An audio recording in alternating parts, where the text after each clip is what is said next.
Hello again and welcome. We are doing some more Phoenix Wright Ace Attorney Trilogy, and we are in the final case of Phoenix Wright, Justice for All.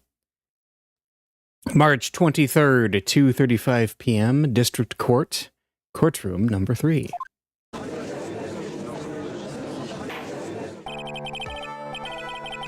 Court will now reconvene. I assume both sides are ready?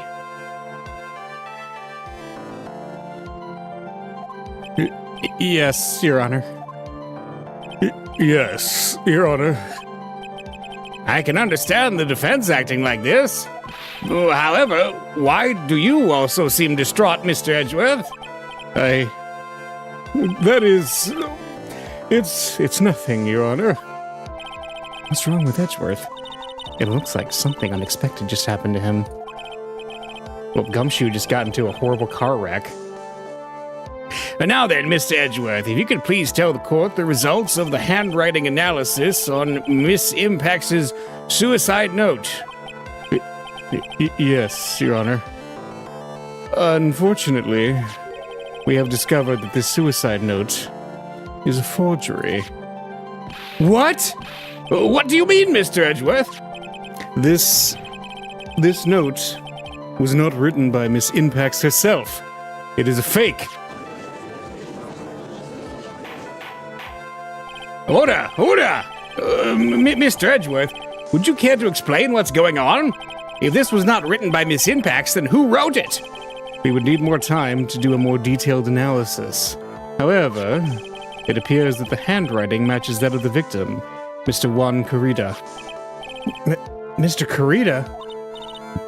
Well. It looks like Miss Impax never left a suicide note after all. She never wrote anything about engarde. However, Your Honor, even though this suicide note is indeed a fake, Mr. Engarde could not have known that, and so that facts remain unchanged. Acting under the assumption that it was real, he had plotted to possess it. That does sound very plausible. This theory that Engarde had no idea that the suicide note was fake. Something seems a little wrong with it.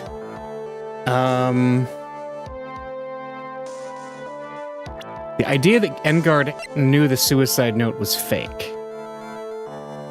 Let me see. We can't check it, can we? Oh, Celeste, yeah. Oh.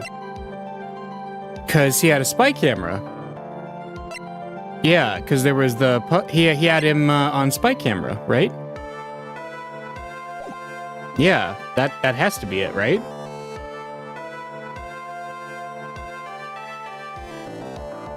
Because, like, okay, the thought there is that he was able to see everything that he was doing, so he would have presumably at some point seen him write a fake note. The defense believes that the theory the prosecution has stated contradicts testimony. If everything the prosecution has proven up to this point is true, then it's impossible for Mr. Engarde to not have known it was a fake. And it's got to be well, technically the spy camera, right? Yeah, because the stuffed bear, the spy camera was in it, but I don't know how picky this is going to be, so I'm going to present the spy camera. What is this little item called again? A video camera, Your Honor. Well, a very small one, but... Oh, that's right! A camera! Oh, you kids and your fancy toys nowadays. Mr. Edgeworth, earlier you claimed that Mr. Engarde knew of the existence of this note because he was spying on the victim. Isn't that right? If that were true, then this means Mr. Engarde would have known that the victim had forged the note. Ugh! So then the defendant knew this suicide note was a fake. And if that's true, then the situation has suddenly changed in a very dramatic way. Exactly, Your Honor. The prosecution's theory as to what Mr. Engarde's motive for murder was, it has suddenly disappeared into thin air. But, Your Honor, It's not as if Mr. Engarde monitored Mr. Kurita 24 hours a day. Perhaps the victim wrote the note in a place Mr. Engarde didn't know of. Well, right back at you, Mr. Edgeworth. Why don't you show us some proof that the victim made the forgery at an unknown place? Ugh! Order, Mr. Edgeworth. It looks like this time it's you who's dug his own grave. Ooh, as I figured. Huh? As you figured? As I figured, it came down to this after all. Mr. Edgeworth, you're not making any sense. When I heard the results of the handwriting analysis, I thought this might happen. The question is, what next? What next? If the prosecution can't prove Mr. Engarde's motive through the evidence, then we must prove it from another angle. Well, I agree with you there, Your Honor. The prosecution would like to call a witness to the stand at this time. Oh, well, that's fine. However, this witness is a little unusual. Edgeworth stuttering? This is not like him at all. Unusual? Well, what sort of witness is this person, Mr. Edgeworth? This witness is one who is perfectly fit to answer once and for all the question of who was it that hired Shelley the Killer to commit murder. That's impossible! Who in the... No such person exists who can answer that question with such certainty. Yes, Mr. Edgeworth. Who is this witness? Yes, go on. Who is it? The man himself. Mr. Shelley the Killer. Oh, Mr. the Killer. Wait! Shelley the Killer? You mean the killer? I mean the assassin? Yes, Your Honor. He's coming here? To the witness stand? Well, yes, in a manner of speaking. I recognize that this is a very unusual circumstance, so I ask for your permission. Well, Mr. Wright? Yes? Is this all right with you? Do I have a choice here? I can't really do much else to drag this trial out. The defense has no objections, Your Honor. I wonder if it really is all right to do this. Very well, then. The prosecution calls its witness to the stand. Edgeworth, is there no other way left to us? Now then, witness, your name and your, occupation, please. Very good, sir. My name is Shelley the Killer, and I am a professional assassin. I say, what's going on here? Your Honor. How can you remain so calm? And what is the meaning of this two-way radio? Actually, Your Honor, it was delivered to me just now, and it came with a condition.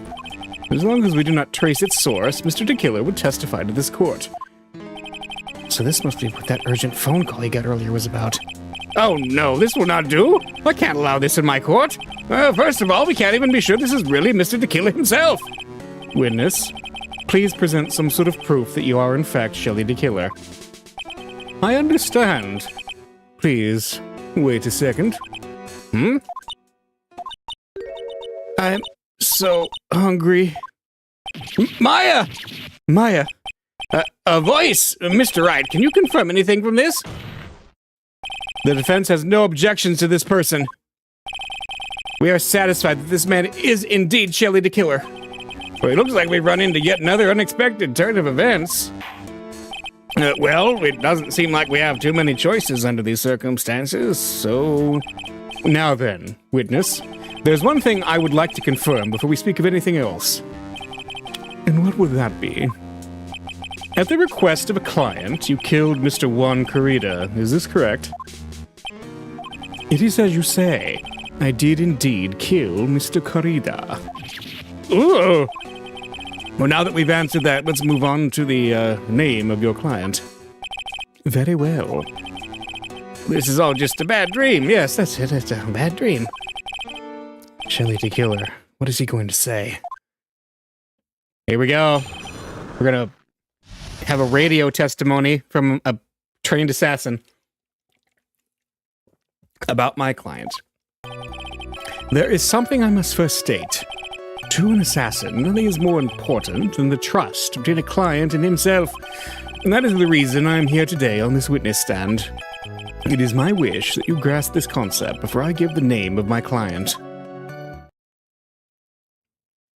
Mr. De Killer seems to be a very clever man. It's almost say he seems to be mocking us. Well, he may appear to be our enemy, Your Honor. Mr. De Killer is only stating the truth. He is no hypocrite. He has always stood by this one belief. You mean about this trust between his clients and himself thing? It seems to be a level of trust beyond what people like me can comprehend. Well, Mr. Wright, are you ready to cross-examine the witness? Yes, Your Honor. There's no way to know what's coming next, so stay cool and collected, Phoenix. About my client. Alright. We can hear anything you have to say later. Can you please just tell us your client's... I don't think you understand your place, Mr. Attorney. I said this is something I must first state. Do you know what the word first means? Sorry. Go on. Well, it appears this is one witness you can't badger, Mr. Wright. That's only because you don't know about my situation. To an assassin, nothing is more important than trust, okay? The trust between you and your client. I provide my services in a fast and efficient manner. In exchange, I trust that my clients are discreet about me and my identity. If too many people knew my face, it would be quite troublesome. And that's why you're testifying in this manner? This is the first time one of my clients has ever been accused of murder. I must preserve the De Killer name so my clients can trust me. But couldn't someone stab you in the back and break your trust? It has never happened before, but if it ever did... yes? That person wouldn't be my client for very long. They would certainly... That's enough, please! No more! Very well. It was only a hypothetical, anyway. That's the reason I'm here today on the witness stand, okay? That seems a little strange to me. I mean, you're about to tell us the name of your client. I would think that this would be very bad for them. It doesn't matter to me. This client has already broken the rules and acted outside of their prescribed role. Their role? This person tried to implicate another in the crime in order to save themselves. And this is a trespass that cannot be forgiven. Who gave you the right to be so high and mighty? To the gentleman who spoke just now, excuse me, but would you care to die? No, I didn't say anything. The judge had better watch himself. It is my wish that you grasp this concept before I give the name of my client, okay? We understand, so please tell us the name of your client. I'm afraid I cannot do that. Still have a few things to say before I do. That egomaniacal. It's not good for your health to be so aggravated. You won't live very long if you let everything bother you. Somehow that coming from an assassin makes it less than comforting. I don't really care about all the extra fluff. Just tell us the name already. Patience. Just try to calm down a little. It's important to try and understand his mindset. He seems very steadfast and closed, so you're going to have to work to get him to talk. I'm not his therapist. Alright, so... okay.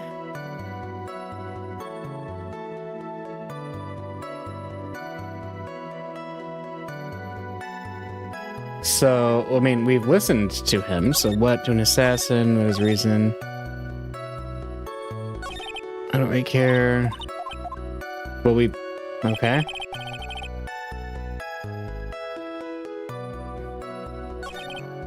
To an assassin, nothing is more important than the trust between a client and himself, right? And this is the reason I'm on the witness stand.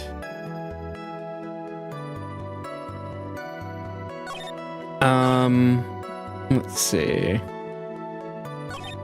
I think... so we got out that the reason he's here is the witness broke that trust. Is there any new dialogue if we go back? Let's see. Let's see if there's anything new here. You can hear... No. Okay, nothing new there. What about this statement? The trust between you and your client. Oh! Oh, yep, we got something. Okay. I'm sorry, but I was wondering about something you just said. You said that your client had already broken the rules? The person who frames another is the worst kind of human. And that's why you feel you can betray this person? I have no trust relation with a client who can't understand their assigned role. Just my luck. An assassin with a conscience. Who would have figured?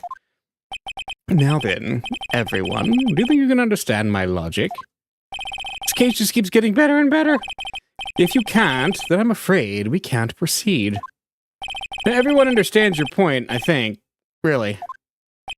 In that case, I believe I'm prepared to disclose the information you seek. You've made it crystal clear that you value trust over all else. I believe we're ready. Excellent. Okay. And that is the reason. Now, I do believe it's about time I revealed the name of my client. Okay. What is it? Now I can't bring myself to ask the client's name. If you can't ask it, Mr. Wright, then I will. Witness, what is the name of your client who requested the murder of Mr. Juan Corrida? That person's name is... Adrian Andrews. Oh, boy.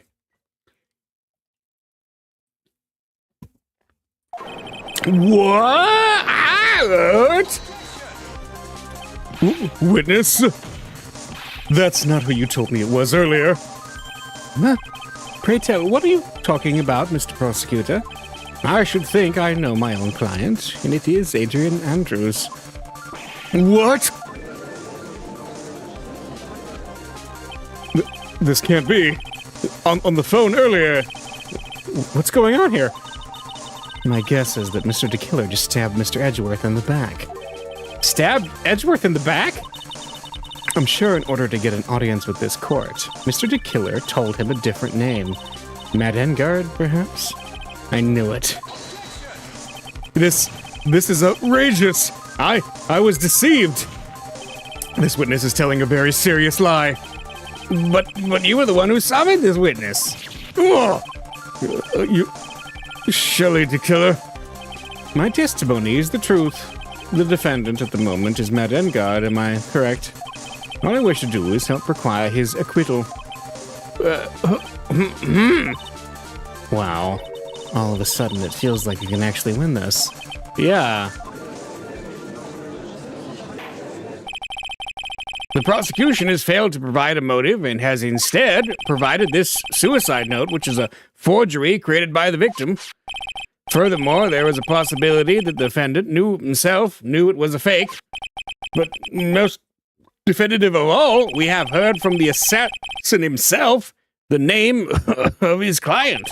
Mr. DeKiller's client who requested the murder was not the defendant at all. No. With all this evidence, it's obvious to me that this means that Mr. Matt Engarde is innocent. I seem to have caused you all a bit of confusion. Please, continue the discussion and call me when you've reached a verdict. Bailiff, please bring Miss Adrian Andrews in immediately. What now? With the way this is going, Engarde will be found innocent. This may be our last chance to save Maya. Yeah, but Edgeworth is right. DeKiller is lying. And Engarde, my client, I know he's guilty. Can I live with myself if I win this? Who would have believed that the prosecution's own witness would absolve the defendant? Your Honor, the prosecution requests permission to further question the witness. Shelley DeKiller is certainly lying under oath. It wasn't me. Listen, everyone, please. That testimony just now, it was all one big lie. Miss Andrews, the suicide note may have been a fake, but that man, Matt, he's the reason Celeste died. And Juan's death, it was all because he got pulled into Matt's twisted world. That testimony just now, you have to believe me. It was a horrible, horrible lie. But Mr. the Killer himself has testified. He's named you as his client. No, that's not true. Also, there's quite a bit of evidence that points to you. The knife and button, donning the nickel samurai costume. But that's... You even have a motive. We know that Miss Celeste Impax was a large part of your life. You wanted to follow her, and you wanted revenge against the two who hurt her. I would say you have plenty of reasons to want them both dead. No, Mr. Wright. You know the truth. Tell them. Tell them the real story. Who the real killer is. Tell them. Please, help me. Oh, yes, I know the truth. Mr. Wright? Yes, Your Honor. I believe we have reached the end of this trial. Therefore, I ask the defense for any final words or opinions. I have to decide. Do I take the not guilty verdict and save Maya? Or do I throw this chance away and wait for Gumshoe's new evidence? Well, well, let's see about that. What am I supposed to do? Request a verdict or request the trial continues. So, I think this actually leads to a, whole other ending if you request the verdict. But we're going to be good, Phoenix, and we're going to request that the trial continues. Which is the canon ending. The updated autopsy report will save us, yes. Phoenix. Can't do it, Mia. Can't accept it not guilty. You are a lawyer. I know. But Matt Engarde is a killer. A murderer. I can't let him get away with this. I can't let someone else take the fall. If I let Miss Andrews be convicted, then I am no better than Engarde. And even though I don't want to admit it, I have to face the fact that it's because of Edgeworth that I now know the real truth. He could have gotten Engarde convicted so many times over, but he never took a single one of those chances. If I take this verdict right now, I'd be betraying his trust. His trust? I never thought about it until now. I trust him? Yes, you do. Yeah. Edgeworth is the best. Come on. Mr. Wright, your opinion, please. The defense requests that we be allowed to further question Mr. the Killer. Well, am I hearing you correctly, Mr. Wright? Right. But, that witness has cleared your client through his testimony. Your job here's done. I'm not done yet. To see through witnesses' lies and find the truth. That is my job, Your Honor. Oh! There's still more evidence to look at.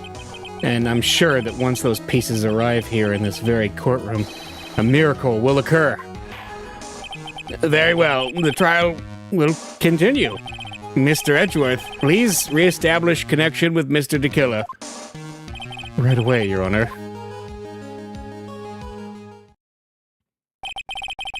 Has a verdict been reached? Before that, we would like to talk with you a little more. About? All you needed from me was the name of my client. What else could you need me for? Well, actually, we would like to hear everything you know about this case. That's how things are usually done. What is he talking about, usually done? But what shall we have him testify about now? Mr. the Killer, if you don't mind, please testify about your client in more detail. You legal people and your procedures. Any wonder no one likes to go to court? Alright, about my client, part 2. Yo. As I have already stated quite a few times, Adrian Andrews is my client. However, one thing I simply cannot overlook is tampering with the scene of a crime. My client did it to frame another for the crime, while pretending to be the first person to discover the body and enter the scene. Adrian Andrews already knew from the beginning that Juan Carita was dead. But even more appalling is the creation and planting of the knife and button. That act is what I was referring to when I said my client had broken the rules. Okay. This is a most unexpected turn of events for the fifth time now. However, this time everything has finally been revealed. Just a second, Your Honor. Yes, Mr. Edgeworth? We still have the cross-examination to do. But you don't need to question testimony like this. Do you, Mr. Wright? Your Honor, the defense will question the witness, as if I have a choice. Huh? Why? What this witness has said is nothing but beneficial to the defense's case. If you scrutinize the testimony, well then I'll expose the lies in that also beneficial testimony, I suppose. I don't understand what's going on anymore. That makes two of us. All right. Cross-examine our friend here.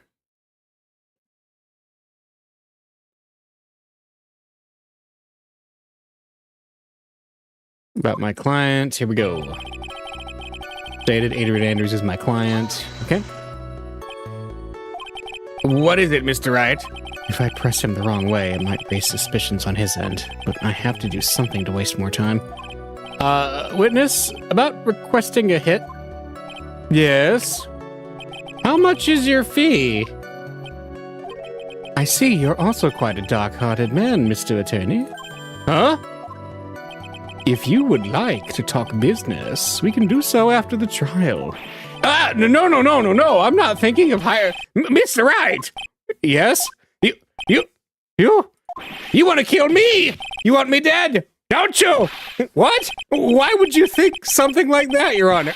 Guilty! Mr. Phoenix Wright, you are hereby declared guilty! Witness, let's continue. Why did you disclose the name of your client? They are your clients, are they not? The look is tampering with the scene of the crime. Okay. I would think that most people wouldn't be able to overlook a person hiring another to kill. If I had a problem with such a thing, I wouldn't be very effective at my job. Yeah, well, a change in occupation might be good for you. However, I will say this. Even though I am the one that does the deed, my clients are always the real guilty party. That goes without saying, Mr. the Killer. And their fate is to live with the knowledge of their guilt on their shoulders. However, my client this time thought they could run away from their guilt. My client did it to frame another for the crime, okay? Are you talking about the button and the knife? Yes, and my business card. Oh, this card. So that no one has to waste their time, including the police, I always make it a point to make things as easy as possible. You try to make things easy? My business card makes it very easy to identify who carried out the service. He's pretty devoted to his work. But to disregard everything, to go and stab the deceased with a knife, and even hide my card from sight, that is something I cannot overlook. It's really hard to tell if he's being truthful or not without him being here. Alright, pretending to be, yeah. So you're saying most clients wouldn't do such a thing? That is correct. Usually, most people try to create an alibi for themselves. If you should use my services, Mr. Attorney, I would suggest you plan for your alibi too. No, I already told you, I have no intention of using your services, ever. Why does he keep looking at me like I'm the one on trial here? Adrian Andrews already knew from the beginning that Juan Garrido was dead, okay, yeah. From the very beginning? That is correct. When before my client visited the room, all of my clients know precisely what the situation is at all times. I wonder if that's really true. That's odd. But even more appalling is the creation and planting of the knife and button, okay? So why do you think your client did that? What do you mean by why? Well, fiddling around at the scene of the crime is pretty risky. And why would someone who has requested a murder go to the crime scene anyway? That's true. I assume it was probably done to frame Mr. Engarde. If that's the case, then why didn't the person just request that you do it? Sadly, that is not possible. Huh? My job is to kill, that's all. And leave my business card behind, naturally. Building this card is so my clients may escape blame. To protect them is my duty. Even if they say it's for revenge, setting someone else up to take your fall. Yes, that act is what I referred to when I said my client had broken the rules, okay? And that's all you have to testify? Yes, and I pray that I will never be called to the stand again. Again? As in you plan to continue? I must, as I have yet to find a person to take my place and become the fourth successor. Actually, how would you like a new life, Mr. Attorney? Excuse me? No, I'm fine, really. Are you really now? I wonder what kind of man the judge thinks I am. What are you gonna do now, Phoenix? All I can do now is expose the lies. That's true. However, you realize that will be very bad for our client, right? I'm so confused. But the one thing I know for sure is I can't let this trial end yet. Alright, so we're back.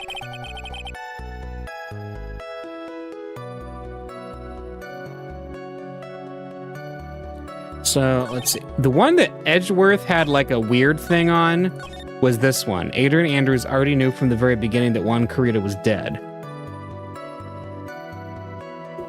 So, Edgeworth acted weird on that one, and I feel like that was a clue.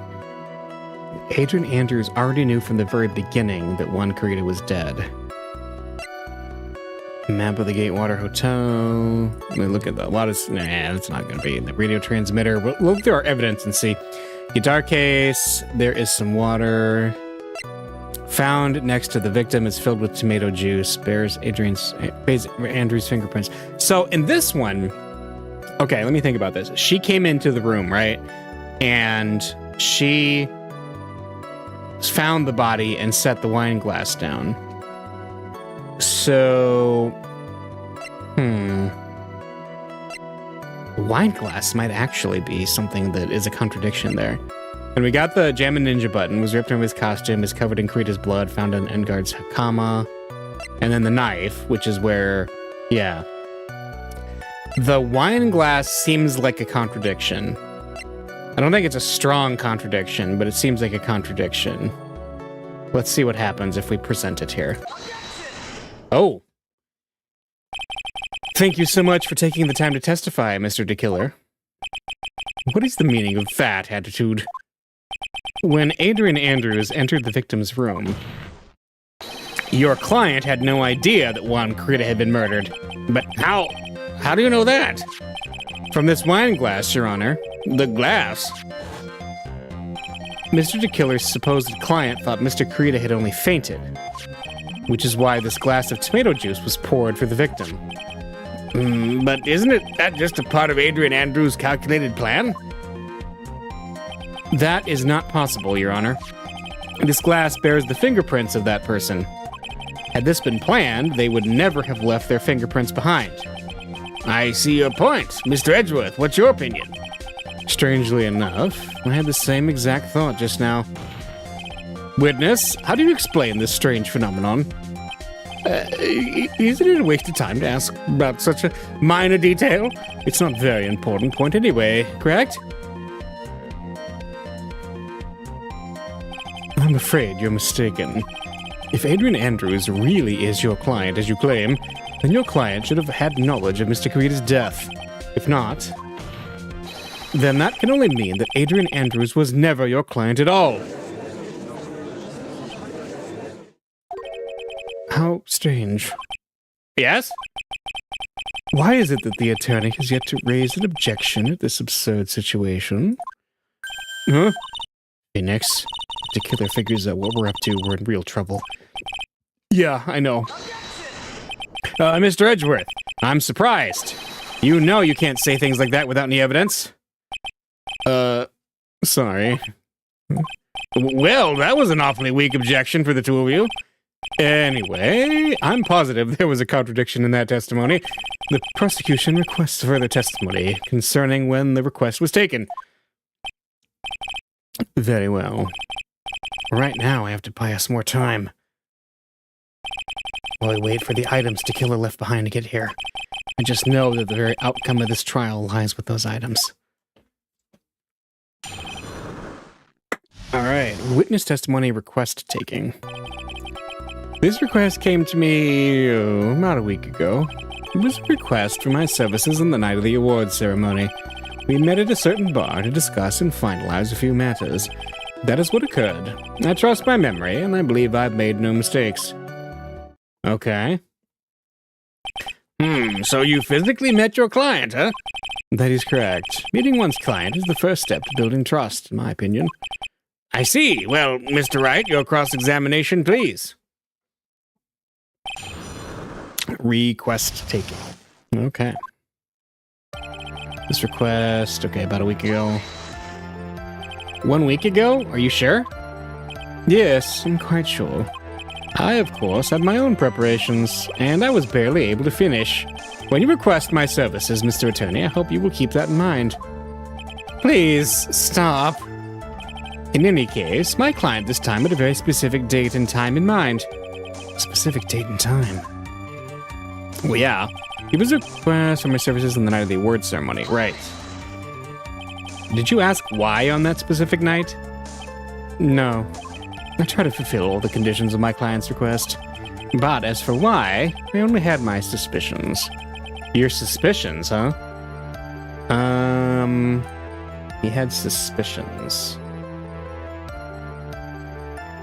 I mean, should we press it? Yeah, let's see. So, what are these suspicions you had? Why did your client request that night? I'm sure it was all for the bear. The bear? My client spoke of it. I'm sure there will be a bear-shaped figurine in one Karita's room. I would like you to retrieve that item for me. He must be talking about this bear puzzle. Inside that figurine was a suicide note. Naturally, the victim brought it with him to his hotel room. He was planning to publicly disclose its contents at the press conference, after all. That is correct. And if I had not done the job that night, I would not have known where that bear figurine was. I see. Well, Mr. Wright, was the testimony just now of any importance?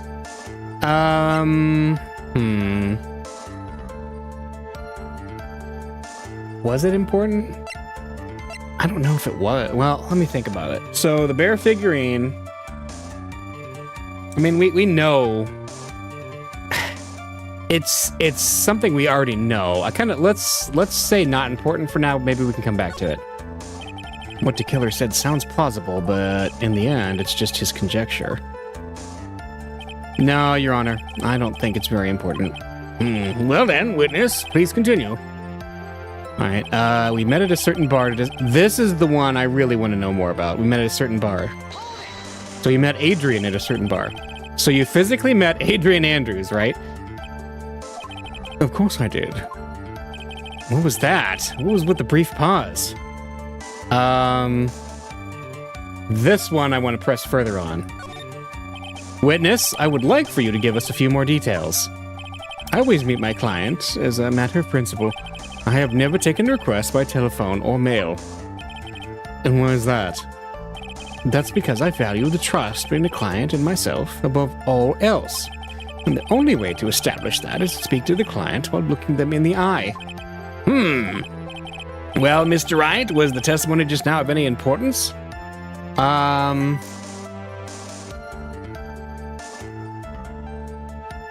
Was it? I mean, that testimony was not very important. I'm trying to be, like, very strict here.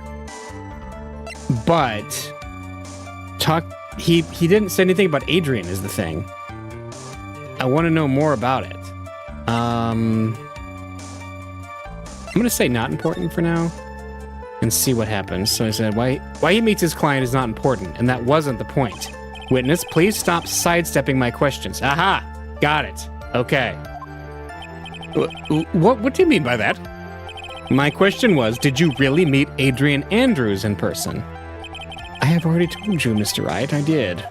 It was only through talking with him, face to face, that I began to trust him. Okay. All right. We got it. He slipped up. That's when I thought I can trust this person as a client. It's true what they say about talking face to face. Well, Mr. Wright, was the testimony just now of any importance? It was very important. If I heard what I think I heard just now, then I think I've got him. Your Honor, I believe the testimony just now was of the utmost importance. Really? If that's the case, witness, please include the statement just now in your testimony. Very well. All right. From the moment I saw him, I thought I can trust this person as a client. So... present. I'm assuming profile. Adrian Andrews. I would like to go over this one more time. You met Adrian Andrews at a bar and took the request at that time? Yes, that's correct. And that's when you thought he was trustworthy. How many times must I repeat myself? Yes, that is correct. I'm sorry, but that is an impossible tale. What? Shelley the Killer? You have never met the real Adrian Andrews. Why would you say that?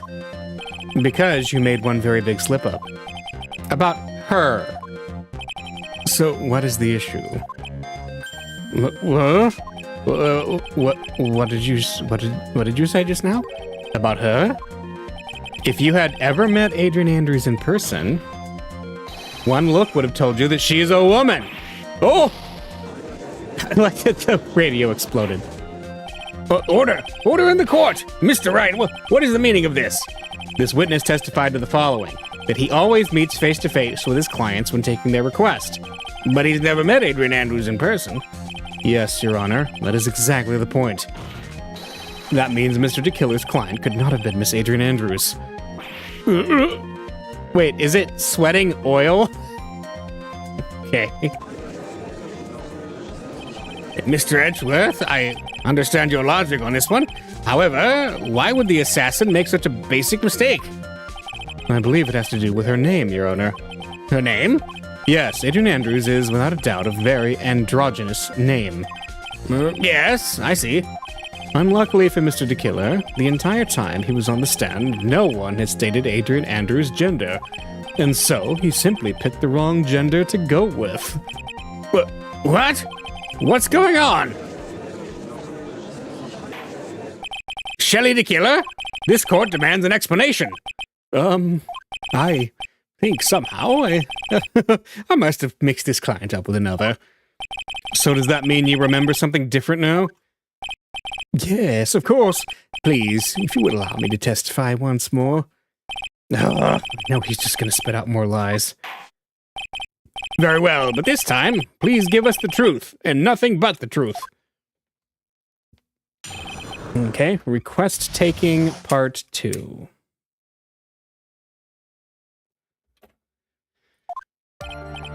Yes, now I remember. I took that request by mail. There have been times when I took a job without having met my client. You just said you never do. The request was for the murder of Juan Carita and 2 or 3 other small things. When I saw the name at the end of the letter, I thought my client to be a man. Okay. So you took this job through a letter? He didn't mention anything about a letter in his earlier testimony, which means he's definitely lying. Be careful, Phoenix. If you break the assassin's testimony completely, it's over for us. I know, I can't make him suspicious, but I think we're okay, like, we can do this. As long as he's standing there across from me. No matter how strong of a punch I throw, he'll counter it. Now then, let's begin the cross-examination. Okay. So, we got request taking part 2. Alright. Yes, now I remember I took the request by mail. But didn't you just say that you always meet your clients? Yes, I suppose I did say that. However, there are some clients for whom a meeting is simply not possible. But didn't you meet your client this time? No, I did not. Oh, come now, let's stop with this game of cat and mouse. Using your silkiest voice is not going to work on me. Alright then, just cough it up and confess. Mr. Wright, you can't badger a witness with such harsh words. You're a lawyer, so behave like one and present evidence instead of mindlessly yelling. Well, now then, do you have any proof that Mr. DeKiller met his client? Do we have any proof? Well,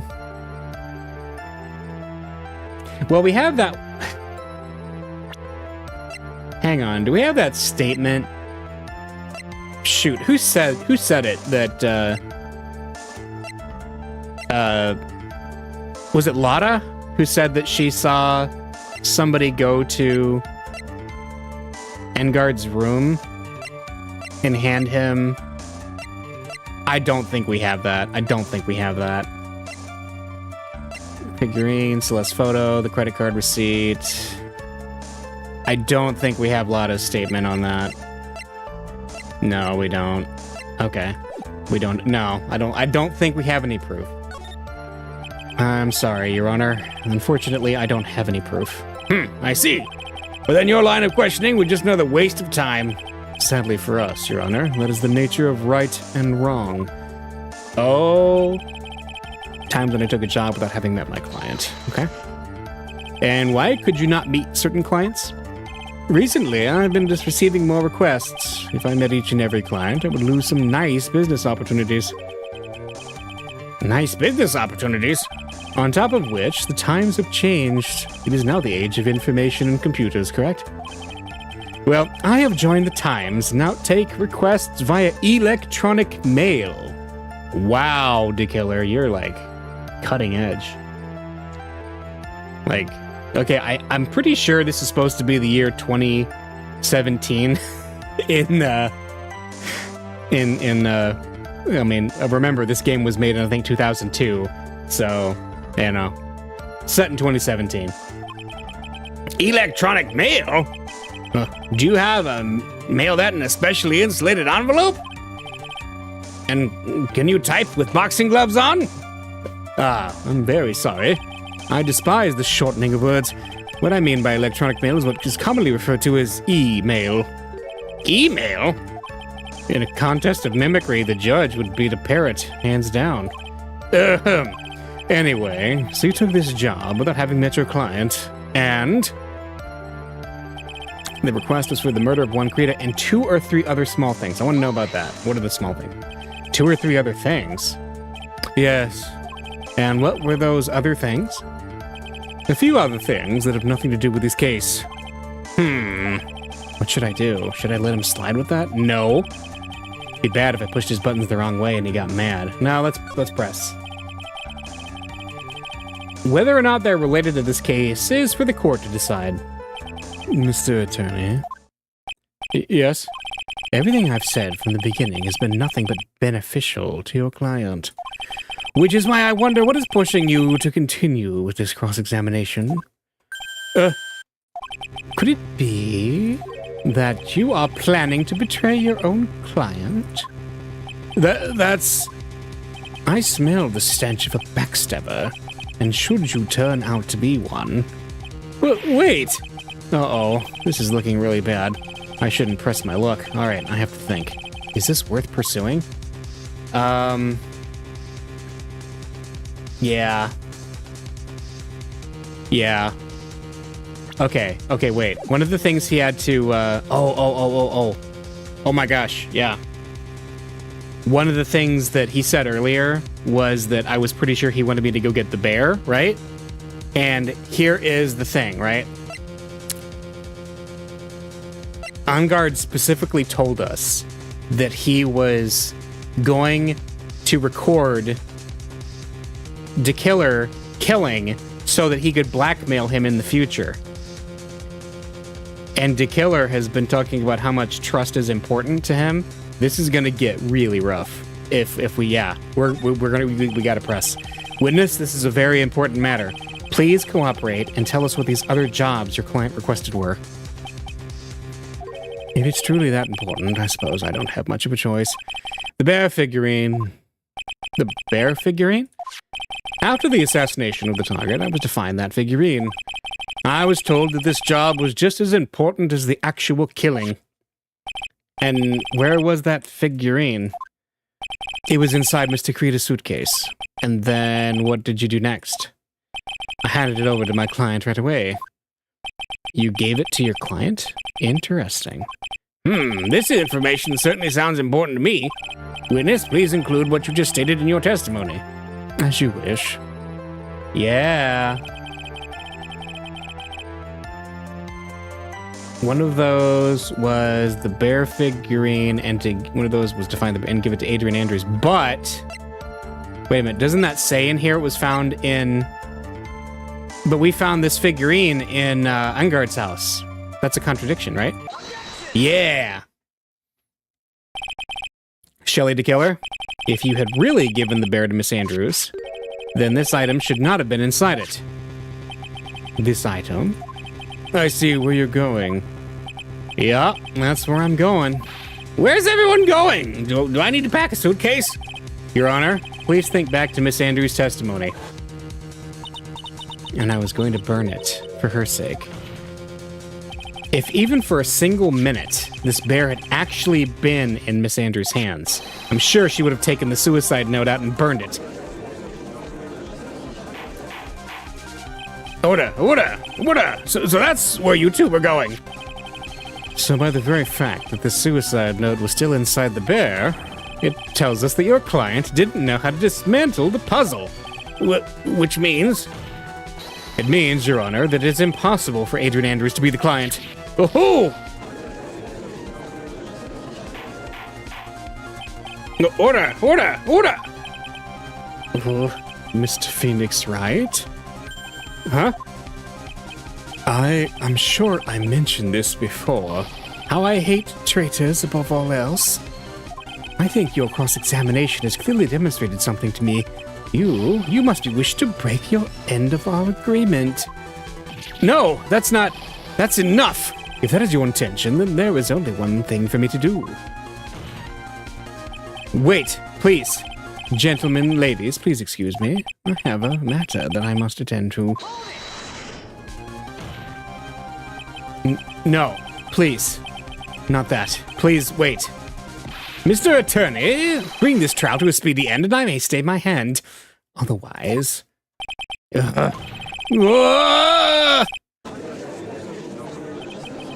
What not, Mr. Wright? Are you...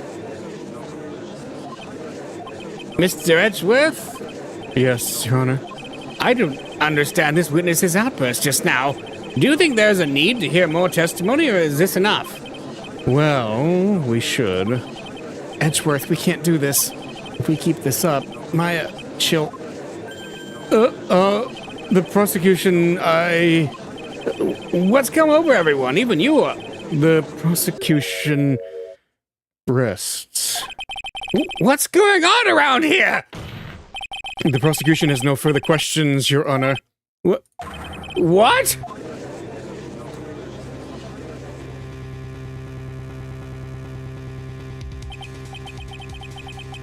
Well, I never thought I'd see the day. This is the most unusual situation. If the prosecution rests with no further questions, then the prosecution has failed to uphold its stance. If that is the case, then even though I'm reluctant, I must believe that Mr. DeKiller's testimony is accurate. That would mean that Shelley DeKiller's client is Adrian Andrews. Huh? Mr. Wright? Yes, Your Honor. If I end the trial here, right now, then your client, Matt Engarde, would be declared innocent. And in his place, Adrian Andrews would be charged with murder. Miss Andrews would be charged with murder. The prosecution has no further questions, so we will now hear the defense's final remarks. Bailiff, please bring the defendant, Matt Engarde, to the stand. The items from the killer's hideout didn't make it in time. We tried as hard as we could, but it looks like our time has run out. I can't believe it. The outcome now lies in your hands. Okay.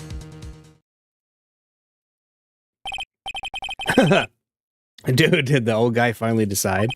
To be honest, I can't think of you as a truly innocent and good person. You have done enough evil to drive a woman to suicide. But, at least on the charge of murder, it would appear you are innocent.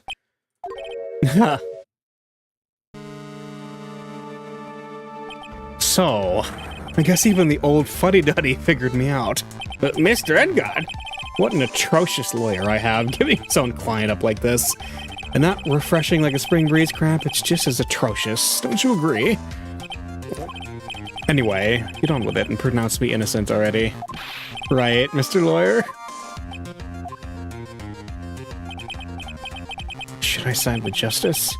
Or should I save Maya's life? You'd better get engarde a guilty sentence, okay? But if I did that, Maya will die. But if I say he's innocent, then Miss Andrews will be charged as the murderer. Do I say he's guilty or not guilty? Either choice I make, someone's life is going to end. Yup. Seeing red. It all hinges on what I choose. Oh. Now then, Mr. Wright, let's hear the defense's final statements on this matter. If the person who hired the assassin was Adrian Andrews, then your client, Mr. Matt Engarde, is innocent. Oh, there's no need to ask, old man. After all, my lawyer is going to say what I want, aren't you? Right. I can't do this, but I have to decide something. I can't count on the evidence to help me anymore. I have to listen to my heart. My client, Matt Engarde, is... Here we go. Guilty or not guilty? I think this actually is what leads to the alternate ending if you say not guilty. But again, the canon path is guilty.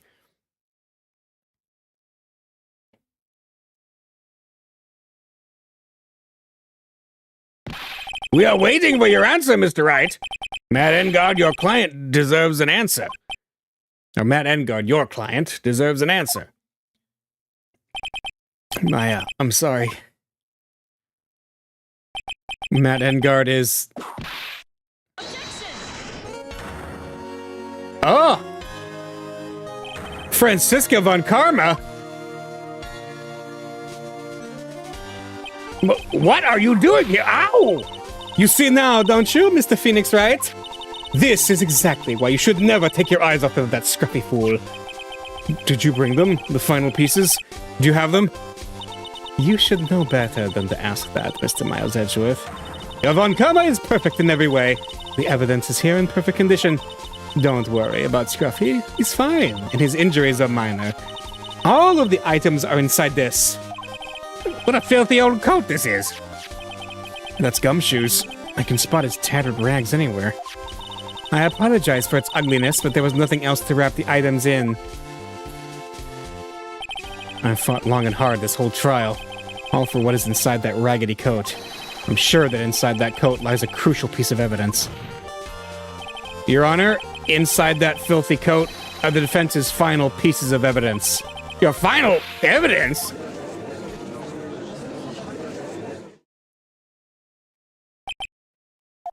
This trial is already over. All that remains from me is to hand down my verdict. I don't believe that any evidence presented now would change the outcome of this trial. What?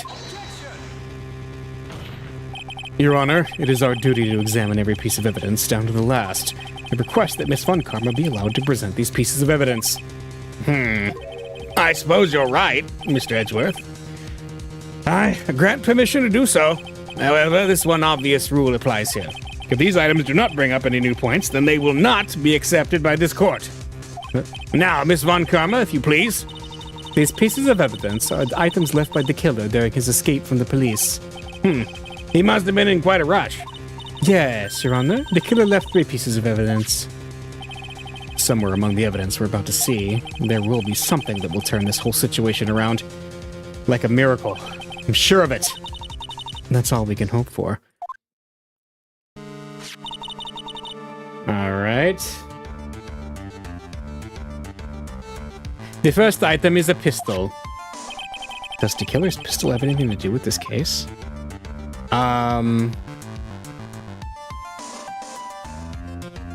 Question for more details, or more details are needed? Let's question. Yeah, we'll ask. Does that pistol have any relation to this case? We have yet to perform a ballistics test, so I can't say anything for certain. However, I believe it has something to do with this case, at least with me. No? That's the pistol that he used to shoot you, isn't it? That's what I believe, yes. Oh. I kept the bullet they removed from my shoulder as a sort of memento.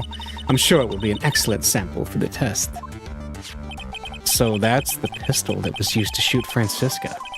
It's probably not going to help us very much. No. Yeah, the pistol's not helpful. The second piece of evidence is this videotape. I bet the killer took that from engarde Mansion. Oh, yeah. Have you checked the contents of that tape? Unfortunately, there was no time to. It's the tape of him killing Kurita. It's gotta be.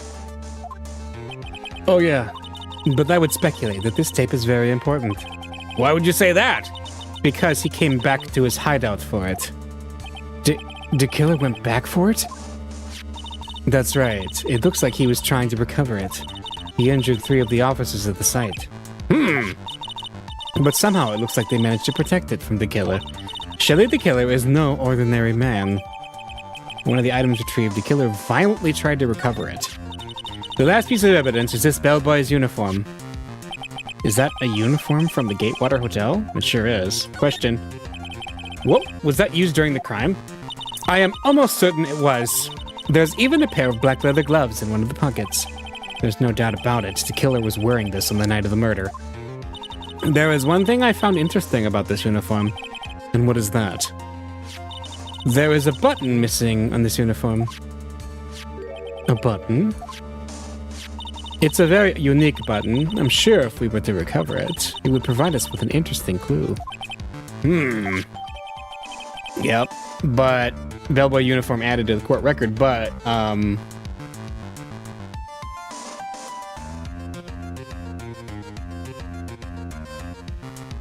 that videotape is the linchpin here. That's gotta be. That's all I have to present, Your Honor. It's just as I thought. And what is that, Your Honor? I'm sure were we under normal circumstances, these items from Shelley the Killer's hideout would be very important clues. However, our question is not who did the killing. It is who is the client. Yes, that's correct. And these I-3 items do not tell us anything about that. Thank you for your hard work, Miss Von Karma. You may step down now. Wait, Your Honor. Please allow me to examine this new evidence. Overruled. This court already has all the evidence it needs to hand down a verdict. Wonderful. Absolutely splendid. This judge is such a brilliant man, isn't he? Is this the end? Phoenix. I know it. There's no such thing as a miracle in this world, is there? I think you're wrong. I think they do exist. But you have to make that miracle happen. You've come this far. You can't give up now. But no matter how you think about it, it's try. For my sake, just think about it for a second. There are 2 ways out of this situation for us. 2. The first, make engarde wish from the bottom of his soul for a guilty verdict. Huh? The killer will always place his client's wishes first. If engarde himself wishes to be convicted, then he will let his hostage go. That may be true, but that's asking me to do the impossible. The second way, force the killer to end his contract with engarde.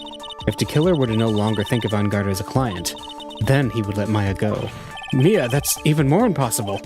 He's a man who values his duty towards his clients above all else. But we know the videotape's there. Oh, wait a minute. He doesn't know that engarde bought it. He probably thinks that Kurita had the stuffed bear with the record, not engarde, right? I know both of these seem like impossible feats at first, but if you could make either one happen, it would truly be a miracle. The bigger problem is the judge has already said he doesn't need any more evidence. The pieces he was just shown, he's not accepting them. Phoenix, think things through from the other side. Isn't that what he has always worked for us? Huh? The other side? Wait, does she mean... You mean to turn things around? Phoenix? You mean turn about? The judge says he doesn't need the evidence. If that's the case, then who does need it? The person who needs the evidence. The killer does. The defense, prosecution, and the judge. We have seen all the pieces of evidence. And that is how we've come to know the truth. But there's one person who has yet to see them all. And that person does not know the truth. That truth, it may be what will bring about the miracle in the end. Yeah, it's the fact that engarde has blackmail information about the killer. That's got to be it. There are no objections this time, correct? Now then, I will pronounce my verdict. Why don't we all respectfully sit back and listen, kids? I have already told you, Mr. Wright, this court does not need any more evidence. I am not saying it is us that needs the evidence, Your Honor. Then you want to show the evidence to that person? Yes, Your Honor. Please, Your Honor. Mr. Wright, for you to ask with such passion, I'll grant you one chance. Oh, one chance. Please show your evidence to who you think is the right person. That's impossible, to turn this situation around in one try. One try, that's all I will permit. I'll have to try to remember everything that has happened up to this point. Think, Phoenix, think. There must be a way to save Maya while taking engarde down at the same time. Now then, Mr. Wright, let's not waste any more time. Who would you like to show evidence to?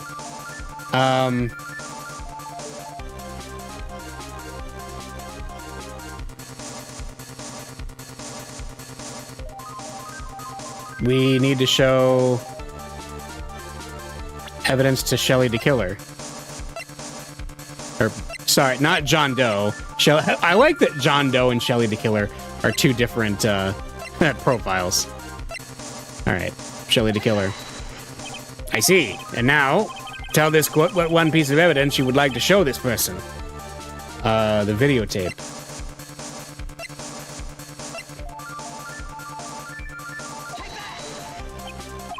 Well, what do you think, Mr. Edgeworth? I think there is some merit in showing this evidence to that witness. Okay. Bailiff, please bring in the transceiver from earlier. All right. Looks like I managed to convince him. All right. The Blue Badger must know the truth. This is true. Maya, she's okay, right? Didn't I tell you to concern yourself with bringing about a speedy end of this trial?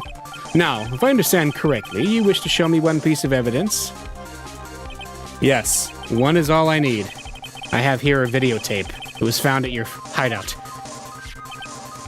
I heard you injured 3 officers in your attempt to get this back. That was most regrettable. However, it was an order from my client. I was told to protect that videotape. I thought so. Oh, hang on, I'll be right back.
All right, I'm back.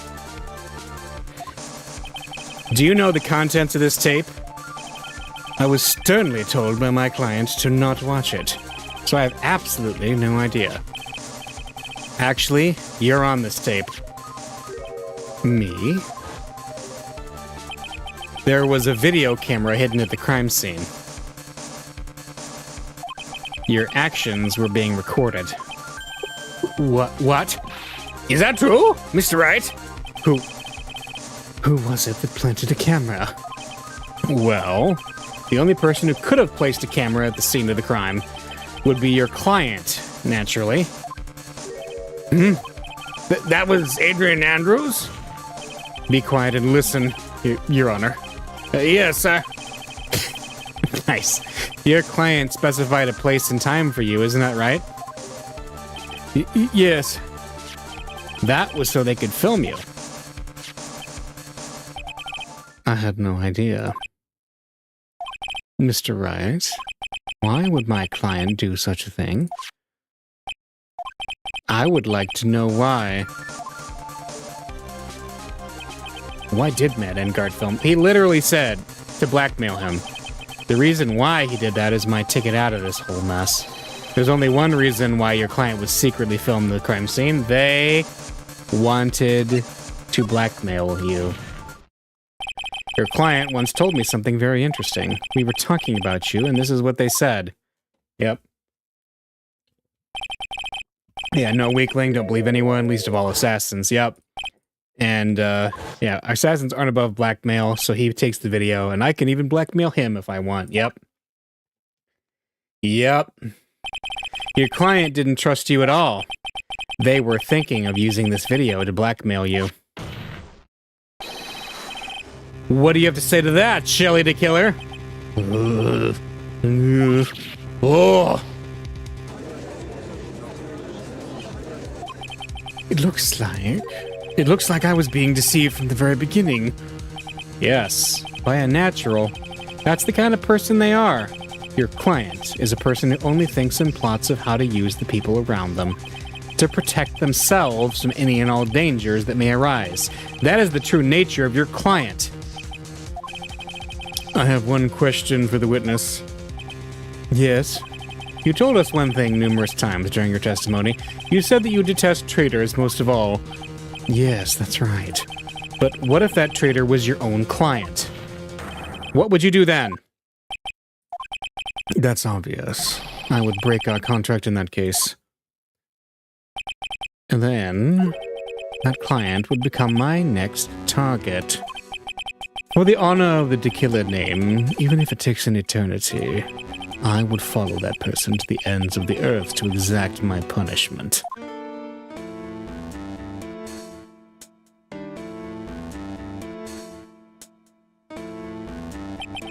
I see. That's all I wanted to know.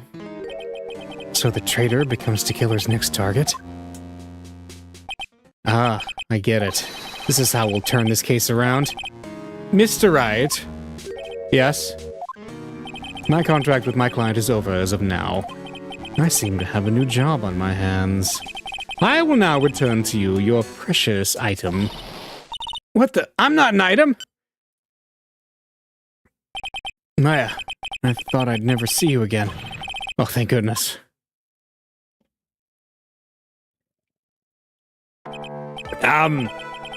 This trial appears to have come to its conclusion. However, I don't quite know what just happened there with the client and the witness and... Ow! Miss Von Karma, what did that... She always has you in her sights. Now, I do believe it's time to finally hand down a verdict.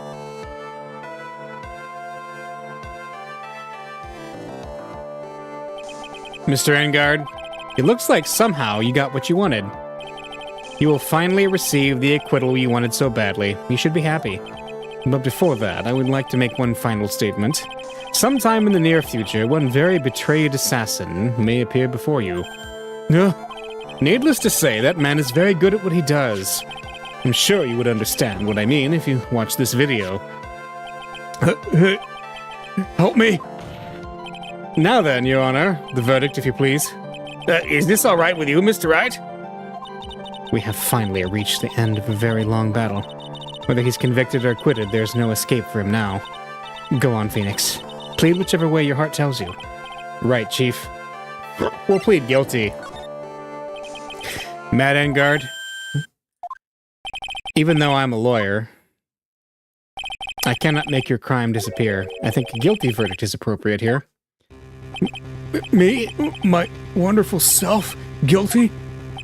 Even if you got an acquittal, the instant you set foot outside the detention center, your life would be in danger, no matter which way you look at it. You can't run away from your crime anymore. No! Guilty! Guilty! Guilty! And there we go.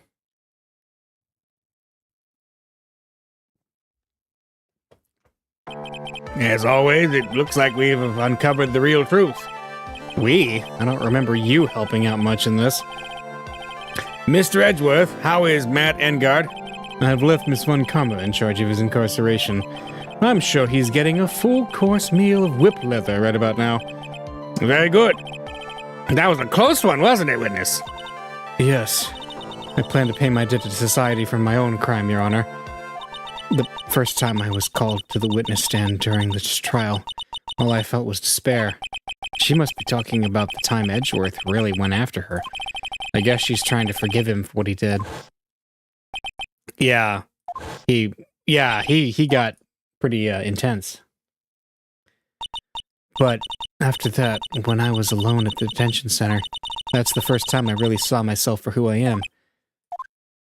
And today, when the two of you used your combined strength to convict Matt, I felt like I had finally been saved. Wow, this is the first time I've ever seen her smile. I am really happy that you two were in charge of this case.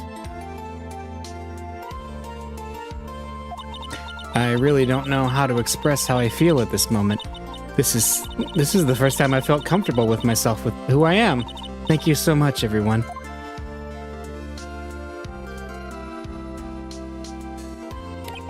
It looks like we have resolved everything at last. As for myself, there are still a few things I'm confused about, but everyone seems to be in good spirits, and that's good enough for me. That's all. This court is adjourned. March 23rd, 5:14 p.m., District Court, Defendant Lobby Number 3. You were great out there, Phoenix. What I did out there was right, wasn't it? This is the first time you've not gotten your client off. You got them a guilty verdict this time, but you have to look past all of that to what's really important. You now realize that there is something more than just getting a not guilty, right? Yes, I understand now. Phoenix, think back for a second. Think to the moments before Miss Von Karma arrived with the final pieces of evidence. Think about the incredible decision you had to make. Yeah, the defense's final statements, and we went with guilty. Yeah. Is he guilty or is he not guilty? Those were your choices then. And your answer? Your answer spoke to what being a lawyer means to you. Right. Edgeworth. I have good news. Maya is now safe in police custody. Really? Pearls, you're telling us the truth, right, Mr. Edgeworth? Yes, she's quite safe. She's on her way here as we speak in a patrol car. Oh, Mystic Maya is safe. You did it. You really did it, Mr. Nick. Ow, she punches deceptively hard for a kid. I believed in you. I kept saying to myself, Mr. Nick will save her. Mr. Nick will save her. Thanks. Oh, what's wrong? Miss Von Karma. About earlier. Thanks. Ow! Why are you still smiling, Mr. Phoenix Wright? You lost. Your perfect win record has now been crushed. And yet, you are still happy? I don't think you'll ever understand, Miss Von Karma. How dare you? Don't worry. She may in time. After all, I was like that myself until a year ago. Edgeworth? For my own personal victories and for guilty verdicts. I used every dirty trick in the book, and so my win record remained spotless. But a man appeared and stood fast against that selfish me. I fought him in my usual manner and tasted my first defeat. I felt like I had lost everything because of that. And then it was my turn to sit in the defendant's chair. And I was saved by that person I called my enemy. I couldn't forgive myself for all that had happened. So I left the prosecutor's office. And I left that note. Prosecutor Miles Edgeworth chooses death. As well you should have. A prosecutor who has shamed himself with defeat should crawl into a hole and die.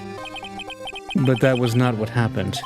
After I left the prosecutor's office, I finally came to realize something.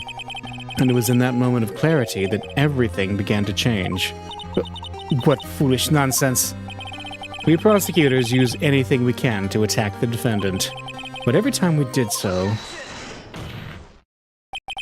no matter how desperate the situation, instead of giving up like most people, that man would hold strong with his undying faith. And then, before I knew it, I began to trust in that man as well. What? You trusted your enemy? It doesn't matter how many underhanded tricks a person uses. The truth will always find a way to make itself known. The only thing we can do is to fight with the knowledge we hold and everything we have.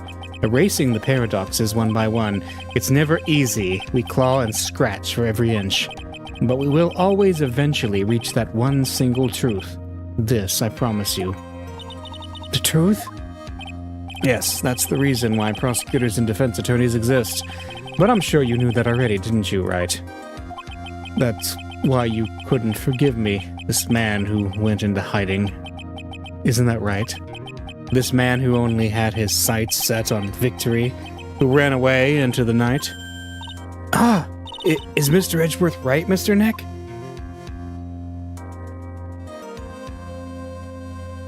You really let me down. When you disappeared, I felt betrayed.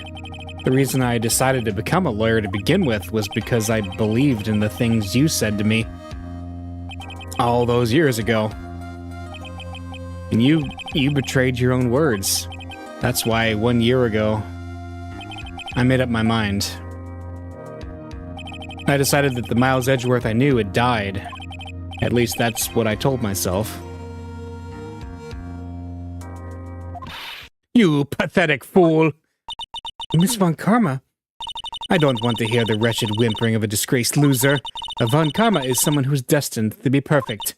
Miles Edgeworth, you are no longer worthy. You're no longer worthy of being a Von Karma, and neither am I. It's over. It's all over. Francisca threw something on the ground just now. This is an electromagnetic receiver. Isn't that the thing she used to track Detective Gumshoe? I'll return this to the precinct later. There's something else. Isn't that Miss Von Karma's whip? I'll never set foot in another courtroom again. I'm sure that's what she's saying by this action. You should keep this, right? Huh? Okay. Nick! Maya! Mystic Maya! Oh, Mystic Maya!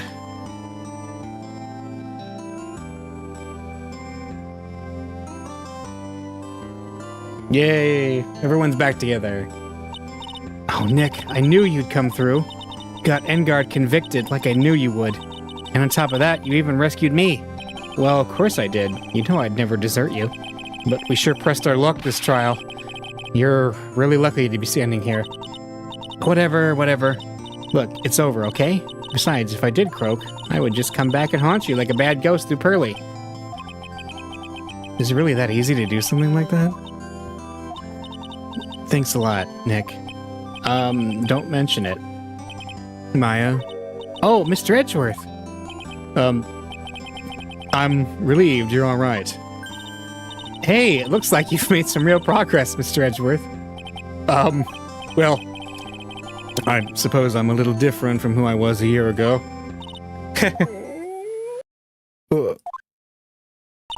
All right. I think it's time we get out of this depressing place. Huh? Where are we going? Food, Nick! Food! Grub, chow, I'm starved. I'm so hungry even you look like a nice juicy burger on a bun to me, Nick. You think I look like a burger? I'm a prime rib at least. Come with us, Mr. Edgeworth, please. If you insist. Alright. So how about we hit up our usual burger joint? Don't be silly, Nick. Huh? This case messed up that awesome evening and got in the way of my gourmet food. So I've decided we have to make it up by having another feast. Another feast? Come on, Nick, food!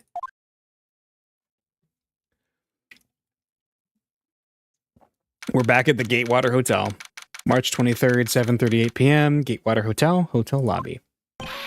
Hey, pal. Sorry to keep you guys waiting. Gumshoe, are you alright? Yeah, but I'm really embarrassed. I didn't think I would hit a telephone pole of all things. A telephone pole? Then it wasn't a red light that got him? You did it again, city boy. I felt like my dear old heart was gonna give it out on me, and I ain't joking. Yeah, it was more exciting than the very last episode of The Steel Samurai. Thanks. Now looky here, Mr. Snooty Prosecutor. Don't you reckon you bullied Mr. Wright too hard? If you don't start being a lot nicer to him, he might just kick it. Tonight even. I'll keep that in mind. Well, come on now. Everyone gather around. Y'all are gonna get your picture taken by a genuine professional photographer. Looks like Lotta bought herself a new camera. Well, pal, at least we can put this messy case behind us now. Come on. Tonight's all about eating. So let's chow down, pal. Amen to that, pal. Amen. You know, when you think about it, you were the one who saved the day, detective. Oh, me? You really think so? He's right. If it wasn't for the 3 items you took, I think this trial would have had a very different ending. Well, you know, it's huh? Wait. That's odd. When I ran off with the things from the killer's hideout, I was sure I took 4 things in total, sir. What? 4? Yeah, I'm sure I put one of the items in my coat pocket. There was a 4th item? Oh, come on, y'all, it's over. But who, boy? I tell you, you really are something else. Between getting accused of murder and getting kidnapped, never a dull moment with you, huh? You think? Why does she look so happy about that? But being shut away for 2 whole days. Weren't you scared? Yeah, it was really scary. I felt so hopeless. So to keep my mind off of things, I drew a picture. Sounds like you had it rough, gal. So where's this picture of yours? Yeah, I want to see it. I want to see Mystic Pie's picture. You know, I don't know where it went. Oh, that's too bad. Oh, well, it's all right. It wasn't anything important anyway. It sure is nice to finally see them both smiling again. Oh, what? The tracking device. What is it, Edgeworth? This thing is picking something up. Ah, that's Miss Von Common's receiver. Thanks to her, I had the most awful experience of my life, sir.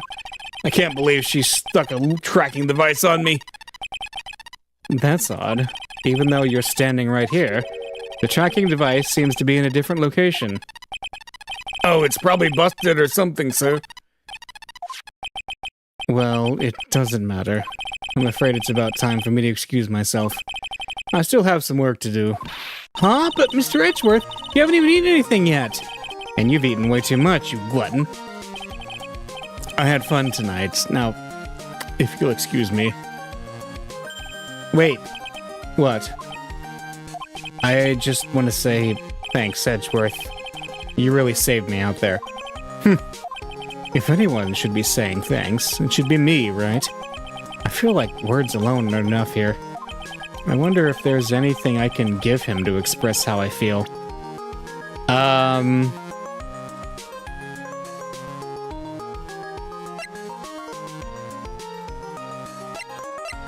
Give him the whip?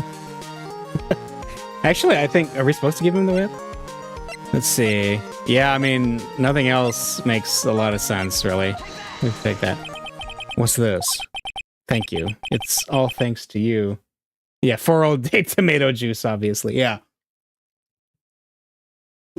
It's all thanks to you two. You and her.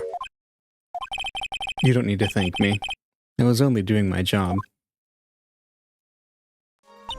It looks like Mr. Edgeworth has left, Mr. Nick. Hey, Mystic Maya? Yes, Pearly? I guess you two can go back to being lovey-dovey, right?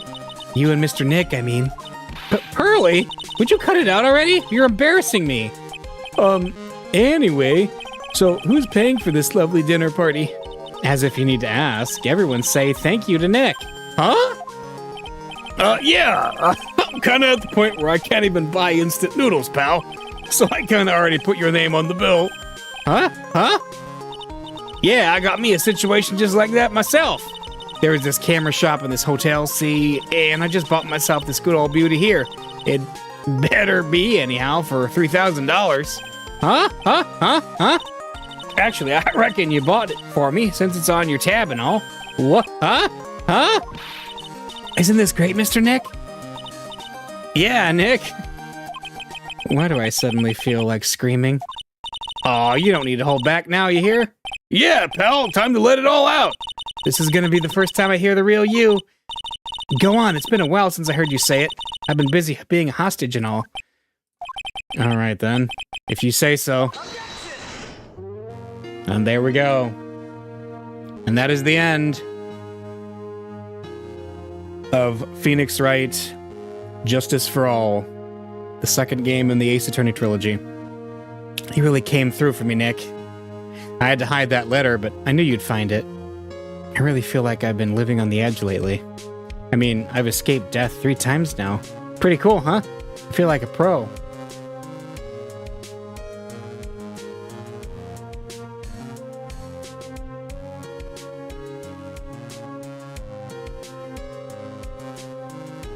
I'm so happy that you could save Mystic Maya, Mr. Nick.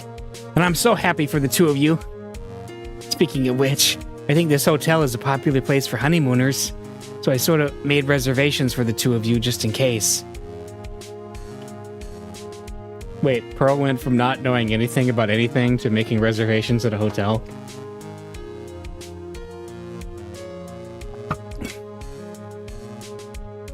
Well, pal, it looks like I'm back on the force again. Mr. Edgeworth had a long talk with the chief, and he got me reinstated for my sake. I heard he said things like letting that one go is bad for all of society. I knew it. Crashing headlong into everything is the only way to live, pal. All right.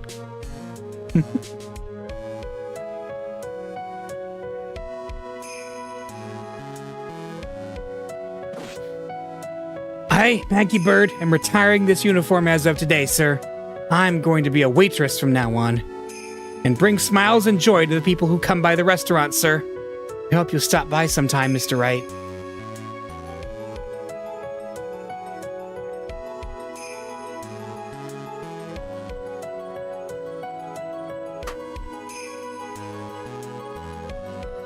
Oh, yes. Are you here to visit a patient? I'm Director Huddy. Recently, yes, that girl, you know. I haven't seen her around. Oh, yes. But I remember, if I even laid so much as an eye on her, it would go crack. It didn't matter if I got whipped, though. Yes. Whoa.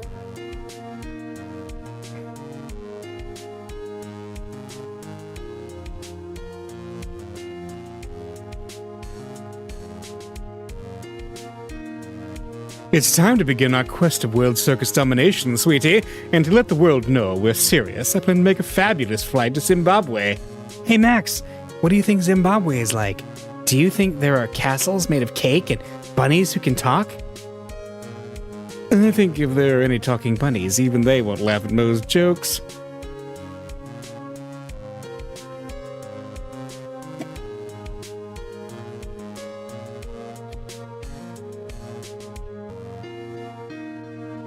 I'm ready. I'm ready. There's no way these jokes are going to fall on deaf ears. I'm going to be more contemporary with my humor. Mo Curls represent.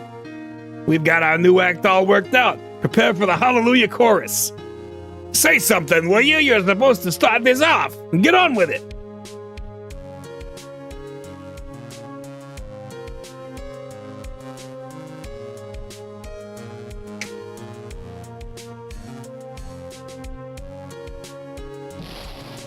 What's this? Drat. It's just an ordinary electric razor recharging on its stand. I can't believe this, really. How long do they plan on making me do this? But it's Edupoo's idea, so that means it must have a deep and hidden meaning. But why do I get the feeling they wouldn't forget about me? Ooh, they wouldn't forget about me, would they? Oh, It was never like this in the old days. Everyone thought the world of me. They used to call me Queen Wendy and treat me like royalty. And any man who hasn't heard about this is going to feel the pain of my heel. Yes, the burn. Playing with fire is dangerous. Oh.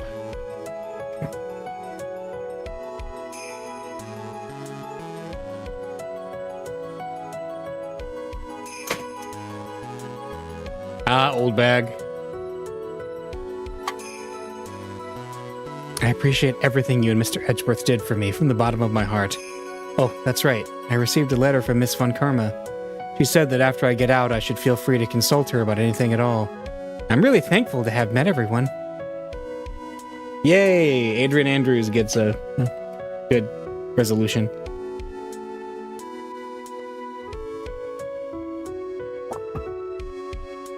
It has become difficult for me in this country as of late. As such, I will take a short leave of absence. If you would like to request my services, please be sure to visit my homepage. May we both be blessed with longevity. Wait, the killer has a homepage?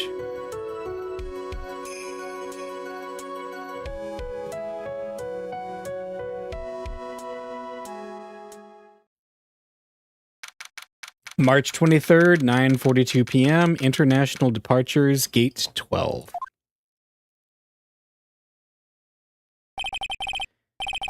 Where are you going, Francisca? How did you know I was here? With this. That's... I heard you were planting things on a certain person. Things like tracking devices in his coat, for example. That's just like you. I only planted it there because he was always wearing it. This filthy drab coat of his.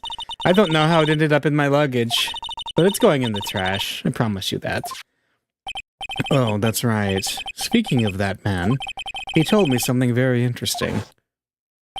When I ran off with the things from the killer's hideout, I was sure I took 4 things in total, sir. Yeah. 4 things?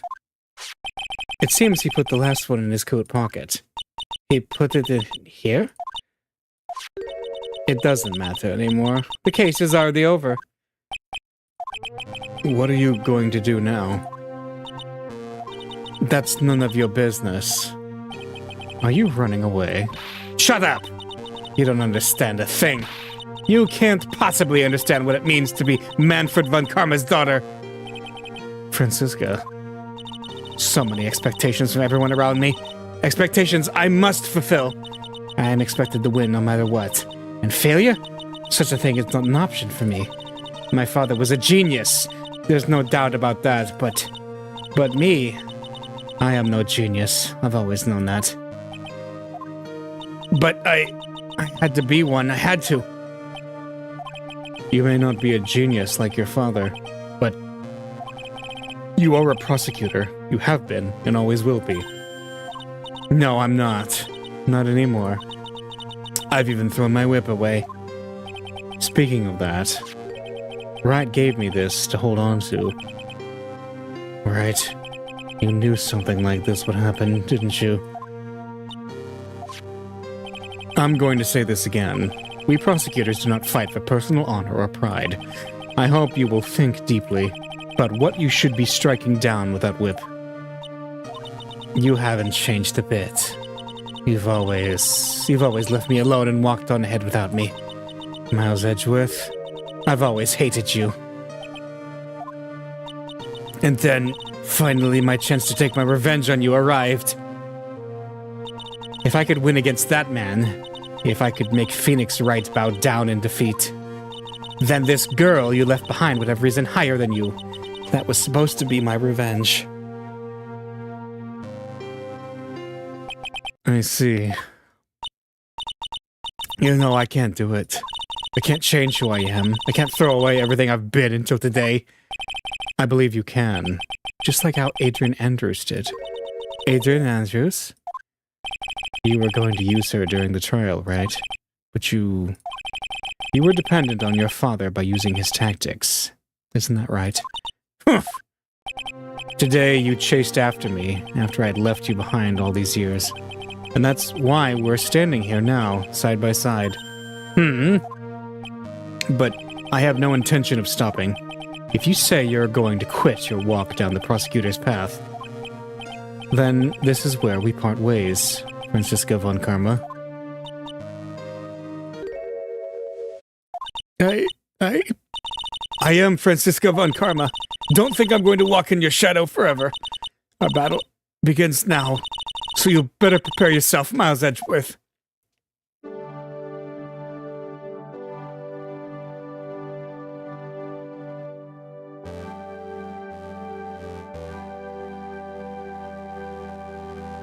Phoenix Wright. One day, someday, I'm sure we'll meet again in battle. Until then, this last piece of evidence that never made it to you, I'll take good care of this fourth piece, so I can give it to you when at last we meet again.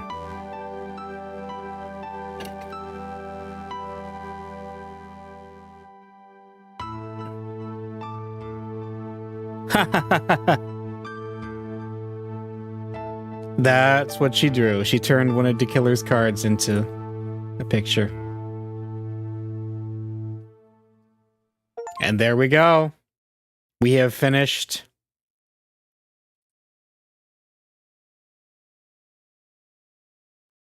All right. Well, I think we have a little bit more time left. So let's say we hop into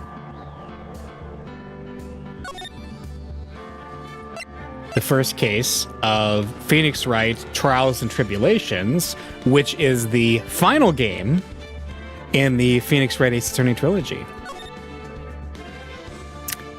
All right, episode 1, Turnabout Memories.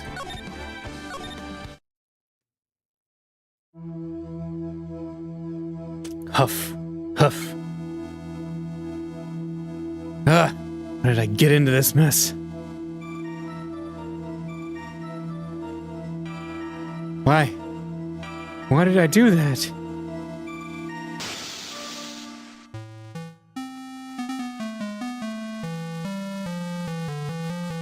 That girl, you shouldn't see her anymore. Hey, it's none of your business! I'm telling you for your sake, if you continue to see her, it's gonna be bad news. You're lying! Just listen to me. There's something you need to know about that girl. Stop it! Don't talk about her like that! This looks like the scene at the beginning of the first game. Who's the murderer? What? It wasn't me! I didn't... I didn't do it!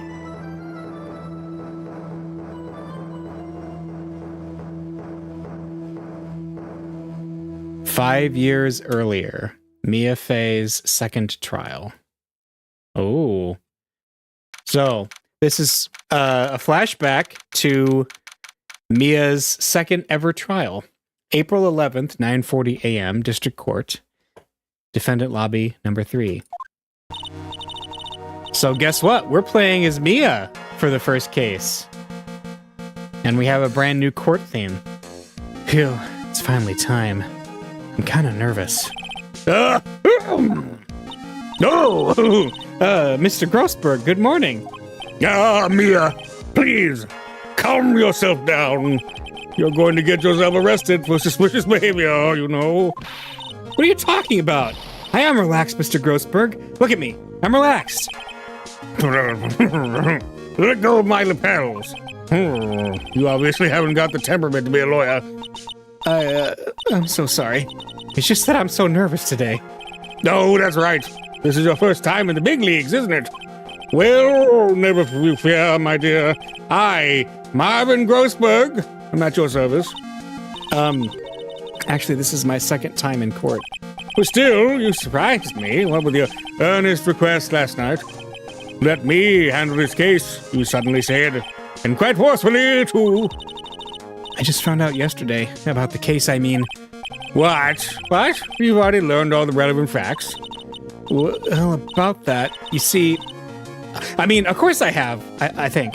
Oh, dear. In any case, don't let our client see that you're so nervous. You see the poor young man in that pink sweater over there? That's our client.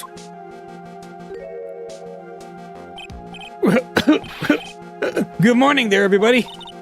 Good morning. I try to keep smiling, Mia. I just want to say, I'll give it all I got. Yep, it'll be fine, no problem. Oh, what's wrong? You have a cold or something? Mr. Wright? Actually, it's Wright. Like the Flying Brothers?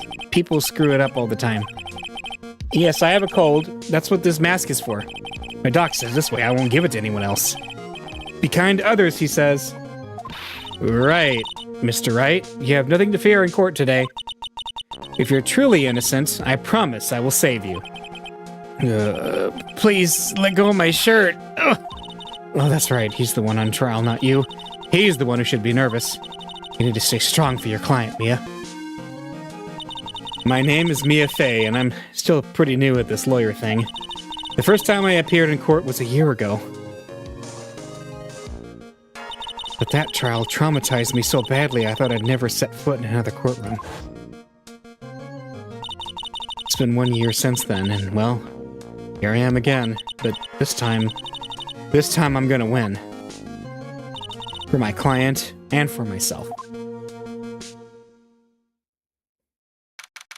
April 11th, 10 a.m., District Court, courtroom number 2. So this is, if this was 2017, in the previous game, when we're going back 5 years, then this would be 2012.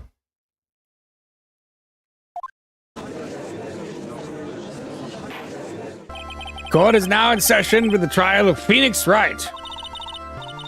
The defense is ready, Your Honor. The prosecution is ready, Your Honor. The defense today is Miss Mia Fey, was it? Yes, Your Honor. Is there a problem? I was under the impression that Marvin Grossberg was leading the defense. Yes, well, you see, Mr. Grossberg had a bit of an emergency. Emergency? But isn't that him standing there right next to you? Yes, well, you're just a rookie. Are you sure you can really handle this? Don't let him scare you, Mia. Give him your toughest look. Of course, Your Honor. I think. Well, Mr. Payne, your opening statement, please. Well.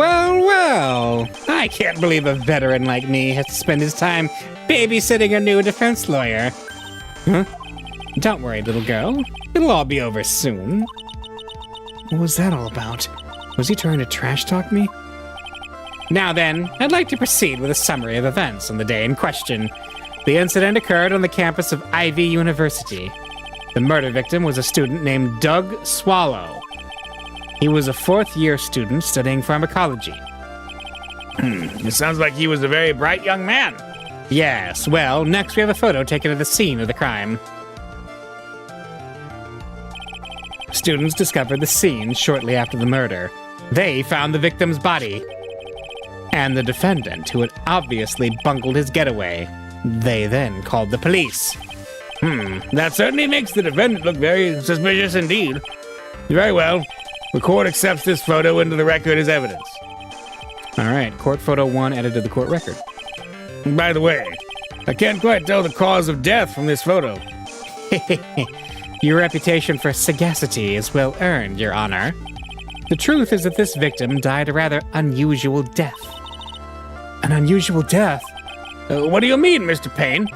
Well, perhaps the defense would like to take this question. Uh-huh. A simple question. I thought I might loosen you up a bit. I am a genteel man, if you will. A what? Stand up to him, Mia. Show him what you're made of. A perfect opportunity. Well, what was it? The cause of death. Go on.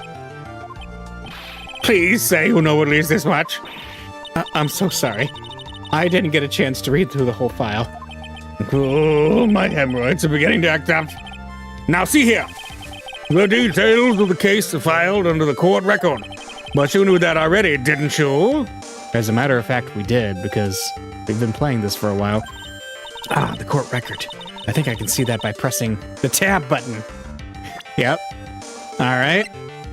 took place, and cause of death was a fatal electric shock.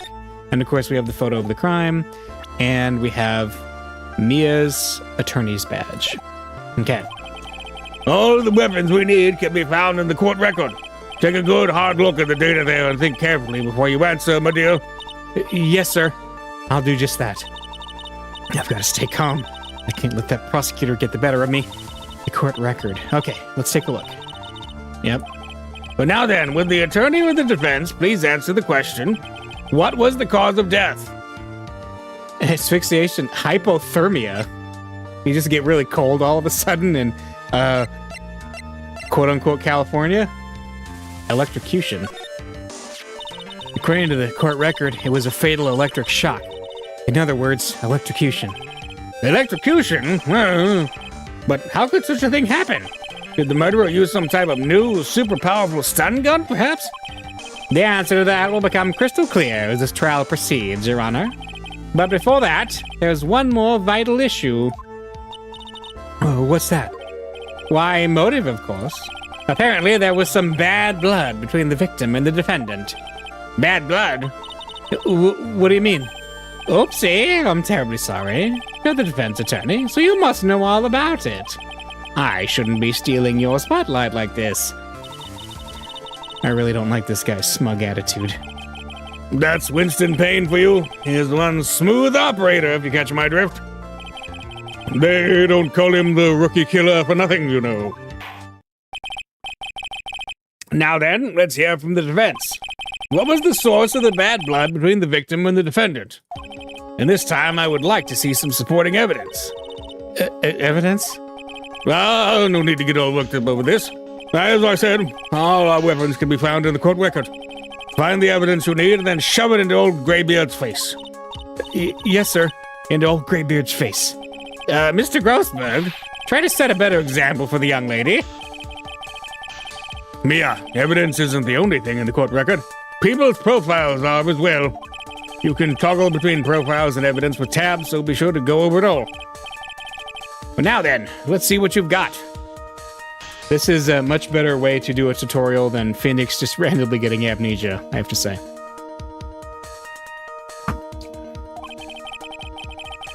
What was the cause of the bad blood between Phoenix Wright and the victim? The crime took place behind it. All right. Profiles, let's see. He currently has a cold. The victim, he was a fourth-year student. Phoenix Wright's Dahlia Hawthorne, Phoenix Wright's girlfriend, dated the victim, Doug Swallow, up until 8 months ago. Ah! So, she's the, yeah. And then Winston Payne, age 49, the prosecutor for this trial, a veteran lawyer with a little too much confidence. Yep. All right, it was Dahlia. The reason for the bad blood between the two of them was this woman here. Dahlia Hawthorne, is it? Very good, Miss Fay. You seem to have picked up on at least this much. This woman is the girlfriend of the defendant, Phoenix Wright. Up until about 8 months ago, she was with the victim, Mr. Swallow. Clearly, she has some part to play in this story. He's done it again. Before the cross-examination starts, he's already got the judge thinking like he wants. Very well, Mr. Payne. Please call your first witness. It pleases the court. Prosecution would like to call Mr. Phoenix Wright. What? The defendant himself? Well, Miss Fay. It's fine, after all. Mr. Wright is innocent, right? The defense has no objection. Very well. The court calls Mr. Phoenix Wright to the witness stand.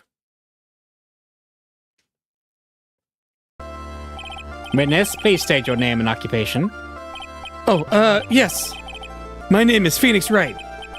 My job is, well, right now I guess I'm a suspect. No. He means what did you do before you were arrested? Oh, got you. I was a university student. Mr. Wright? You understand that you are suspected in the death of your fellow student, Doug... But I didn't do it. I'm innocent, I tell you. I'm telling you, I was... Would the defendant please refrain from passing on his cold to the rest of us? It seems the witness has something he wants to say. Well then, Mr. Wright, please tell us about your relation to the victim. Right away, Your Honor. All right. Witness testimony, the victim and I. I admit I was there, but I'm not a killer. All I did was find his body. I hardly knew the guy to begin with. I never even talked to that stuck-up British wannabe. I see. So you hardly knew the victim? Right. Like I said, I'm not a killer. Whew. It looks like the judge understands. You're being naive, you know? Too naive. Huh? It seems that you've forgotten one small thing, young lady. And that would be? This witness still has to undergo something called cross-examination.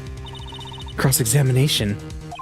He's right, and it's the defense's duty to carry out the cross-examination. The purpose is to determine if a witness testimony contains any contradictions. Contradictions?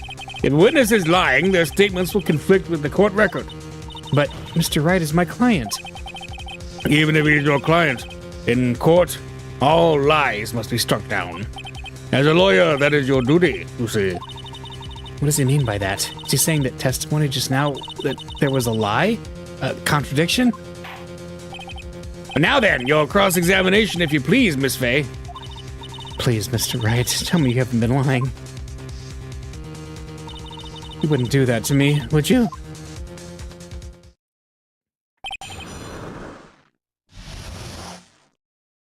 Okay. The victim and I. Let's go. He admits he was there. Let's do some pressing. Yeah. When you say there, you mean the place where the victim was murdered? Yeah, sort of. The place where something happened anyway. Something? You can't hide what happened. We have photographic evidence. Achoo! Anyway, Mr. Wright, what were you doing at the scene of the crime? I thought you said you didn't know the victim, Mr. Swallow. It was just a coincidence. We bumped into each other by accident. A coincidence, huh? I'm not a killer. All I did was find his body, okay? You say you found the body? So who called the police? Huh? Unfortunately, it was some other students that notified the police. Other students? That's correct. They were witnesses. Witnesses who saw the defendant standing there next to the body in shock. What? Is this true, Mr. Wright? Could you stop sneezing every time you're in a bind? Well, it's true that I was pretty shocked when I found the body, but I hardly knew the guy to begin with. I have a feeling that's a third-year student, a fourth-year student. I mean, Dahlia probably is the, but we'll see. So, you didn't know his face or even his name, right? Right. Well, no. That is, I mean, so, which is it? Did you know him or not? Now see here, you can't avoid answering the question by sneezing all day. Well, I guess I did know his name. News to me. Why didn't he tell me that before? I heard he used to date Dolly. Who is this Dolly person? Ah, yes, that would be the defendant's lover, Miss Dahlia Hawthorne. Oh, I see. Ah, young love. So bittersweet. But that's all I knew about him. Never even talked to that stuck-up British wannabe. Mr. Wright, you stated the following in your testimony. I hardly knew the guy to begin with. That's right. I mean, why would I even... But that doesn't sound right. If you hardly knew him, then why would you say that the victim was a stuck-up British wannabe? Well, Mr. Wright... no, it wasn't me. I'm not a killer, I swear. Mr. Wright, I will give you an opportunity to revise your testimony. How is it that you knew the victim was, as you put it, a British wannabe? Yes, well... He was always walking around with a huge Union Jack on the back of his shirt. Did he have one in the picture? He sure didn't. Let's talk about that. Did you see it at the crime scene? The Union Jack, I mean? Yes, that's right. I saw it at the crime scene. That's why I figured he must love British stuff, see? It's true, cross my heart. I swear I didn't do it. He's acting fishier than the salmon I ate last night. May I ask you something, Miss Fay? Yes, Your Honor. What is it now? Who is this person anyway, this Union Jack fellow? The Union Jack is the name of the United Kingdom's flag. Oh, I see. So you mean like the Stars and Stripes, right? As usual, Your Honor, your insight astounds me. Hey, something just occurred to me. Isn't there something strange about this bit just now? Mia, there is a contradiction here. Mr. Grossberg. Quickly now, show that boy you mean business. With evidence, I mean. Okay, Mia. Check the court record carefully. It's the picture, right? Well, my dear, do you think you can manage on your own with this point? I think I can. 1 year ago, I was in a courtroom just like this. I can do it. I can handle this myself. You mustn't try to bite off more than you can chew, Mia. I'll be fine. I know what I have to do. Remember, you can always press him to get more information. Oh, and one more thing. When you're going to state a contradiction, make sure you present some definitive proof. Okay, Mia, one more time, from the very beginning of his testimony. Oh, she's got the Magatama on, I just noticed. All right, here we go.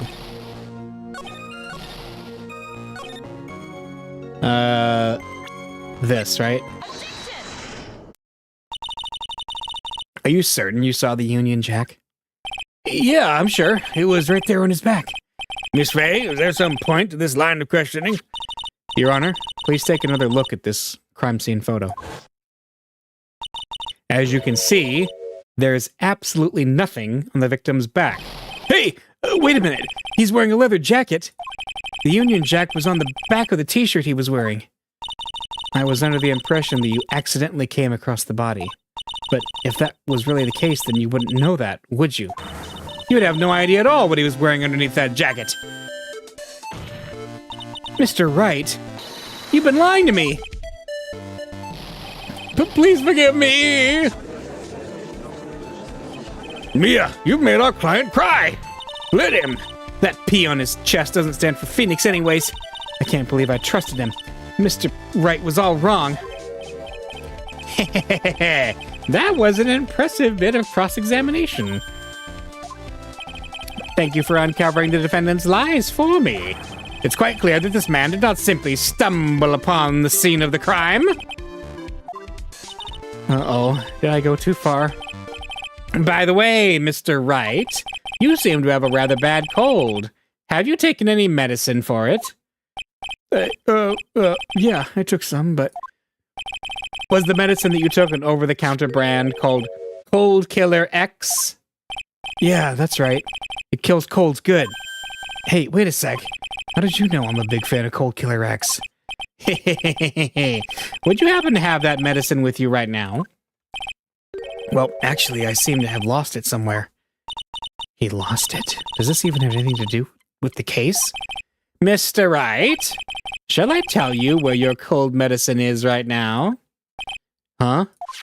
Your Honor, I'd like you to take another photo. Look at another photo of the crime scene. What's this?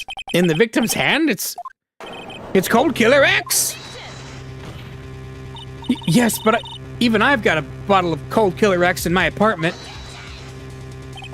I'm sorry, but I'm afraid that argument won't work.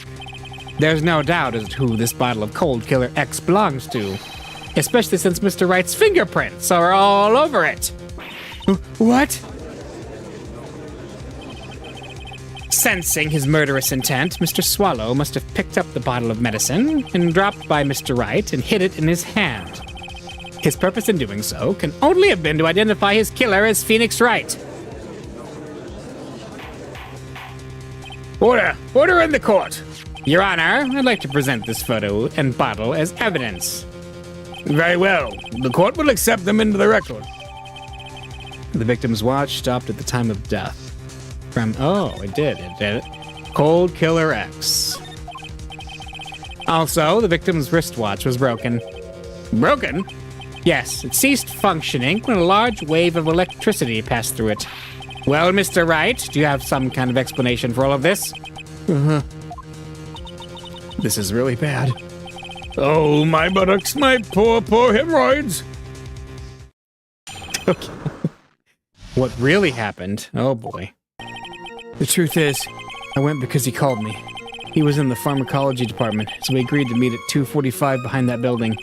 We talked for a bit, and then at around 3, we split up. Then later, when I went back, I found him lying there. I've been taking Cold Killer X for the last 2 or 3 days, but I lost my bottle of it around lunchtime on the day of the accident. Mr. Wright, that's completely different from the testimony you gave previously. I'm sorry, Your Honor. I was afraid you wouldn't believe the truth. You'll forgive me if I say I hardly find your current testimony any more credible. Miss Ray, please begin your cross-examination. Oh, please, Mr. Wright, don't tell him any more lies.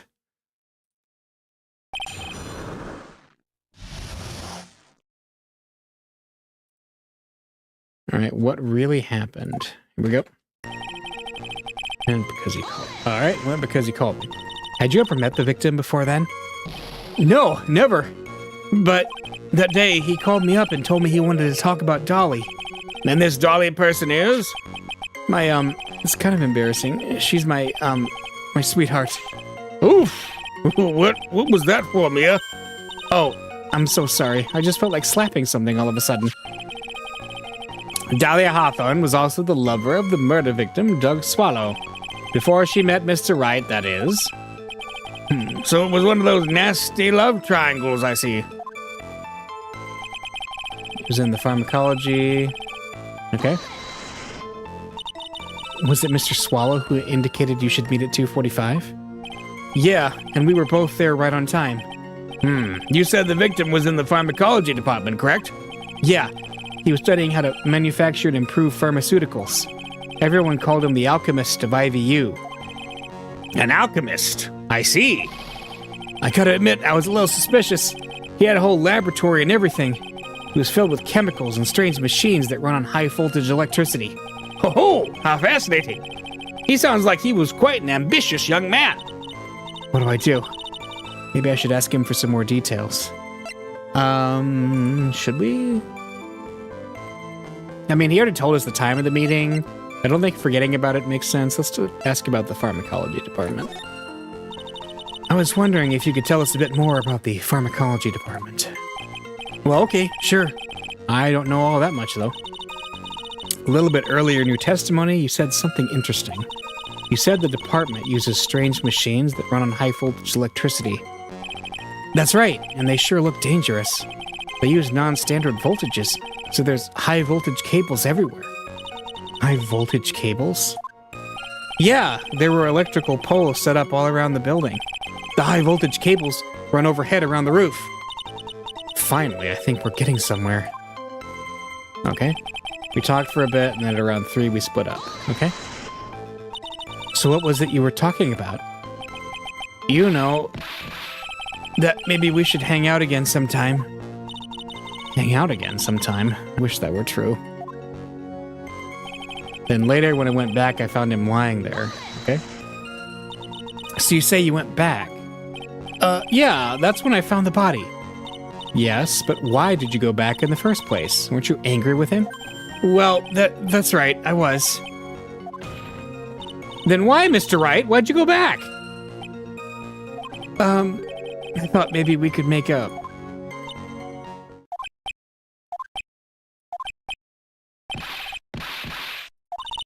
Judging by the atmosphere, I'm pretty sure no one's buying this. Taking Cold Killer X for the last 2 or 3 days, okay? It's rather unusual to catch a cold this time of year, isn't it? Yeah, I always get a little careless when the weather starts to warm up. I guess I shouldn't sleep with the window open this early in spring, huh? I suppose common sense is not always common. So, did anyone else know that you were taking cold medicine? Well, I always took one after meals, so I'm pretty sure all my friends knew about it. I lost my bottle around lunchtime on the day of the accident. Okay. On the day of the incident? What did you do for lunch? Huh? Well, what does that have to do with anything? You can never be too sure. I always eat with Dolly, just the two of us. Dolly's homemade lunches are just the greatest. Her mini omelets are magically delicious. Ouch! Well, why did you punch me in the jaw? Oh, I'm sorry. I just felt like hurting someone all of a sudden. Okay. I think that's enough for now. So the defendant and the victim met at approximately the time of death. And then the defendant returned to the scene for some unknown reason. I'm not entirely convinced by his explanation about the medicine bottle either. Let me be frank here, Mr. Wright. Your testimony cannot be trusted. What do you mean? I knew it was too much work for a little girl. Huh. However, there was one mystery that still remains. There is, Your Honor. How the murder was carried out, of course. Just how was the victim electrocuted? I don't believe the murder weapon has been produced yet, correct? Well, that is... You are correct, Your Honor. So how exactly was Mr. Swallow killed? If I could somehow establish how it was done, maybe I could still come out of this mess smelling like a rose. Well, it makes a lot of sense that in the first picture, there's a broken live cable right there. Also, why is there an umbrella next to him? Okay. Let's establish the murder method. Your Honor. Yes, Miss Faye? I believe that if we were to piece together everything we've heard up until now, we should be able to solve the mystery of how Mr. Swallow died. That would be most impressive. Quite the brash statement coming from a rookie. But even a beginner like you must understand the basic rules of the court. Yes, an attorney must be able to substantiate their arguments with evidence. Of course I know that. Actually, I'd totally forgotten about that. Well, now then, Miss Faye, let me see what you've got. Show me how you believe the victim was electrocuted. Crime photo 1. How? Yeah. As for the cause of death, I'd say this picture captures it quite well. What? But there's nothing that even remotely resembles a murder weapon here. I'm afraid the defense is going to have to explain this in a bit more detail. Miss Faye, where exactly in this photo is the murder weapon? Right there. Well, naturally, it's right here. That's... What is that? A severed electrical cable, I believe. Your Honor. Remember the testimony we've heard. The machines the pharmacology students use in their experiments require high voltage. And because of that, there are special high voltage cables strung up everywhere. So then the high voltage cable... Yes, the high voltage cable is the cause of death. That is the most likely explanation. That certainly sounds plausible. Well, Mr. Payne, what do you have to say about this? Well, I believe some praise is in order. Don't toy with me, old man. Now, the victim's cause of death may indeed have been a high-voltage cable. However, I want you to think about what that really implies. The only one who had the opportunity to use the cable as a murder weapon was... the defendant! That much is certainly true. Yes, and that's not all. We have proof. Irrefutable proof that will establish that Mr. Wright was the murderer. You do? Well, what is it? His fingerprints. Fingerprints? You mean the defendant's fingerprints were on something besides the medicine bottle? Let's take another look at the crime scene photo. As you can see, the victim is wearing a leather jacket. And as you may know, leather holds fingerprints quite well. You mean... Yes, it was quite clearly imprinted on the chest area of the victim's jacket. The palm print of the defendant's very own hand. What? I can only think of one way Mr. Wright could have left a print like that. Intent on murder, he squarely pushed the victim towards the severed electrical cable. Order! Order! Order! That's enough! I think we can conclude that there's no reason to continue with this cross-examination. stick a fork in us. We're done. Mr. Grossberg. My hemorrhoids never lie. The show is over, Mia. I knew that boy was guilty the first time I saw him. No, you're wrong. Mr. Wright's innocent. No further evidence is required to convince me of this man's guilt. Your Honor. At this time, I'm prepared to render a verdict in this case.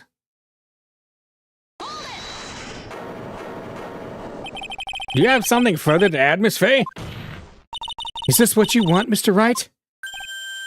You still haven't told us the truth. The whole truth. If you don't say something now, the judge is going to hand down his verdict. But I can't just say it. If I told you what really happened, then I'd be... It's okay, Mr. Wright. It's your attorney. I'm your attorney. You can trust me. Miss Fay, no matter what it is you have to say, I believe in you, and I'll represent you to the very end. We've already established the defendant's guilt. There's no further need for him to say anything. Wait a minute. Mr. Wright, I'll tell you what really happened. But I've already told you, Mr. Wright, there's no need for further... I did it. I admit it, I pushed him. It's my fault. My fault that Doug Swallow's dead.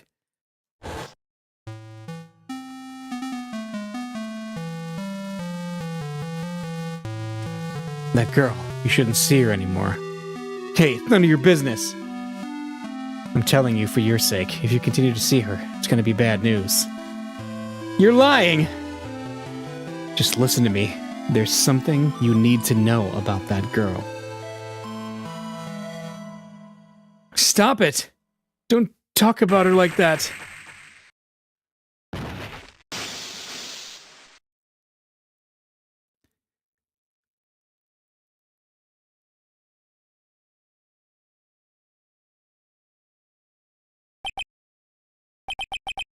What you just said, was that the truth? Yes, I was afraid that if I told the truth, everyone would think I was the murderer for sure. Well, as things currently stand, we're all absolutely convinced you are. Please give me one more chance to explain. This time I swear I'll tell the whole truth. It'll be okay, won't it, Miss Fay? I believe in you. Oh, thank you. Still can't believe it. He really did push the victim. Oh, it feels like my hemorrhoids are doing the Harlem Shake. Oh my gosh, the Harlem Shake. I can't believe they kept that reference in.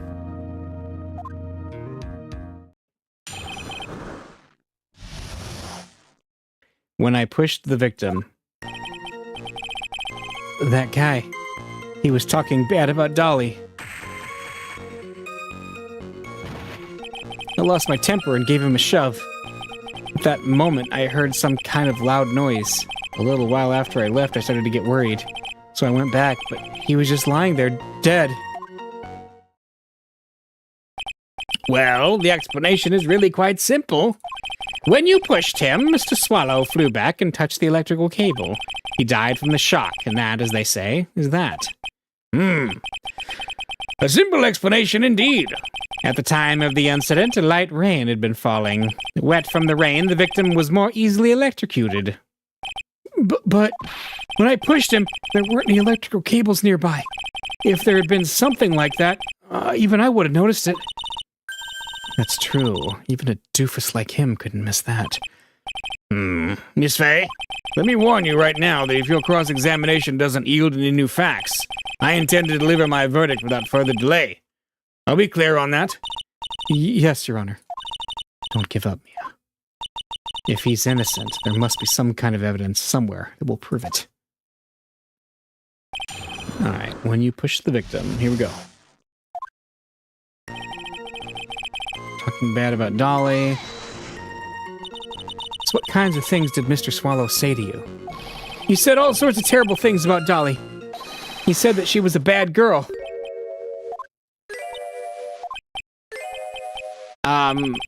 Is that all? Yup.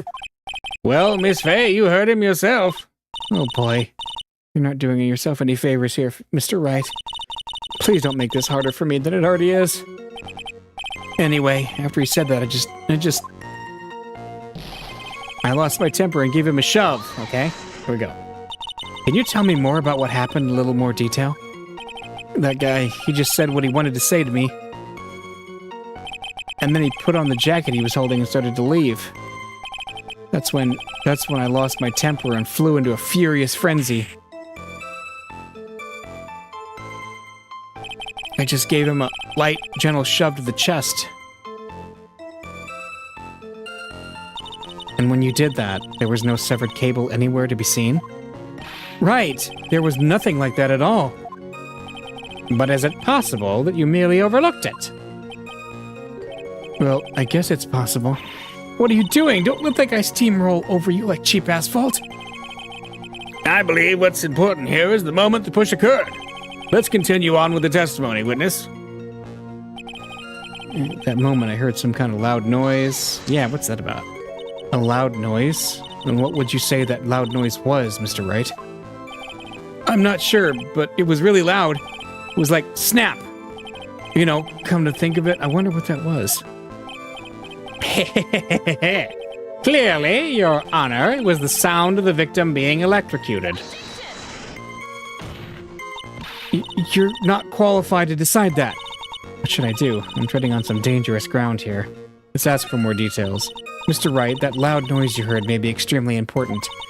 So try to remember what it was. How do I put it? It was like a sharp crack. Aha! Could it have been... Yes? Could it have been? Hurry up and tell us. When I pushed him, he dropped the umbrella he was holding.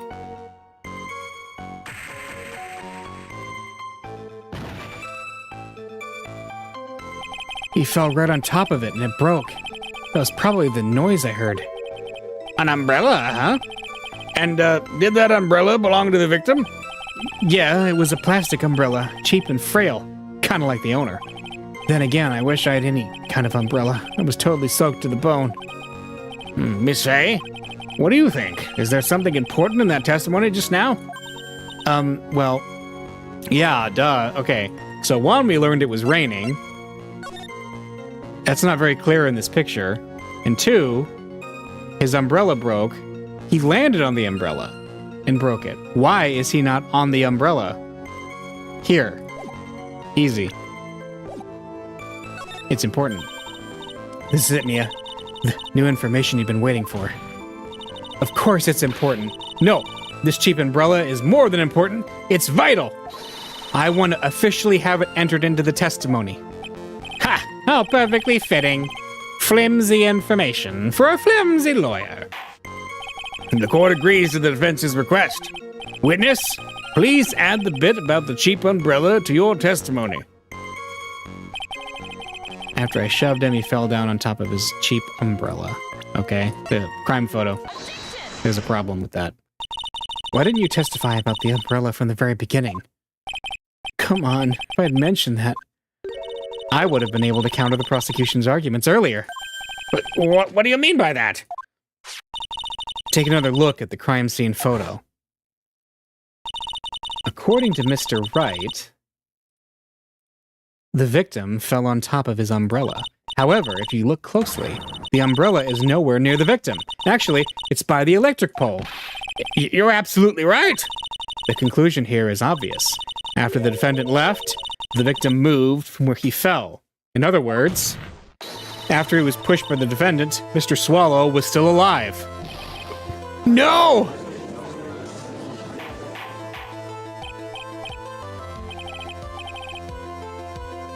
Order! The victim, he moved? Mr. Payne, the umbrella in this photo, where is it now?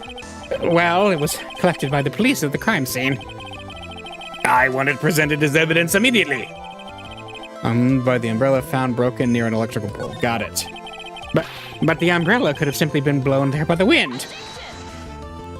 According to the testimony, the victim fell on top of the umbrella. There's simply no way it could have been blown there by the wind. But I know this matter of the umbrella seems relatively trivial, but as long as the smallest doubt remains, I cannot render final judgment.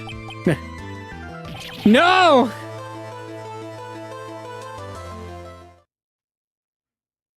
I must say, I still find it hard to believe that a huge hole has been blown in the prosecution's case by the defendant's testimony. The victim fell on top of his umbrella. There was a loud sound. Okay. Well done, Mia. Mr. Payne, what are you chuckling about? Pardon me, Your Honor. It seems I was expecting too much of a free ride. It was foolish to think I could establish guilt through cross-examination alone. I'm afraid I don't follow what you're saying. Let me guess, you have another witness? Exactly, and this witness's testimony will be incontrovertible. Well, who is this witness? Miss Dahlia Hawthorne. Dahlia Hawthorne? You don't mean Dolly? I do, Your Honor. The defendant's very own lover is a witness to the whole thing. That's right. She was at the scene of the crime when the murder took place. Oh, boy. What? I'm sorry to break the bad news to you, my dear.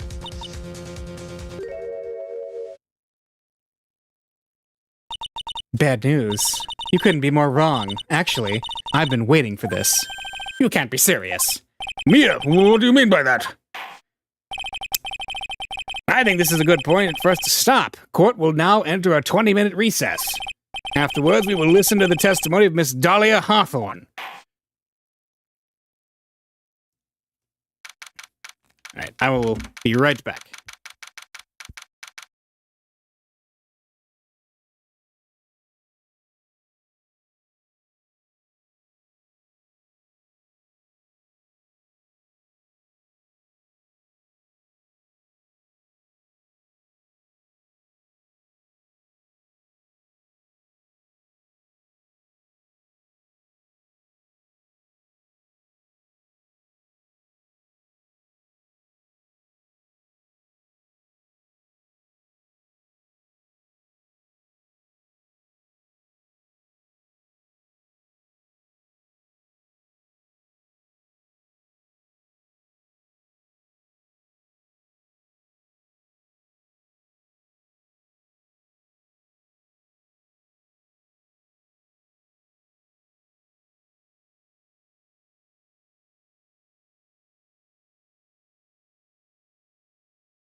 All right, April 11th, 11:52 a.m., District Court, Defendant Lobby number 3. Miss Faye, I'm sorry about what happened back there. It's all right. At least you told us the truth in the end, Mr. Wright. Yeah, so I guess I can start to relax then, huh? Relax, my boy. Oh, you can't be serious. After hiding such important facts. But the next witness is my Dolly, right? She'll save me. I just know she will. Why do you think that? Huh? What do you mean? She's the love of my life, that's why. The love of your life, huh? Would you mind telling me more about you and Miss Dahlia Hawthorne? Sure, no problem.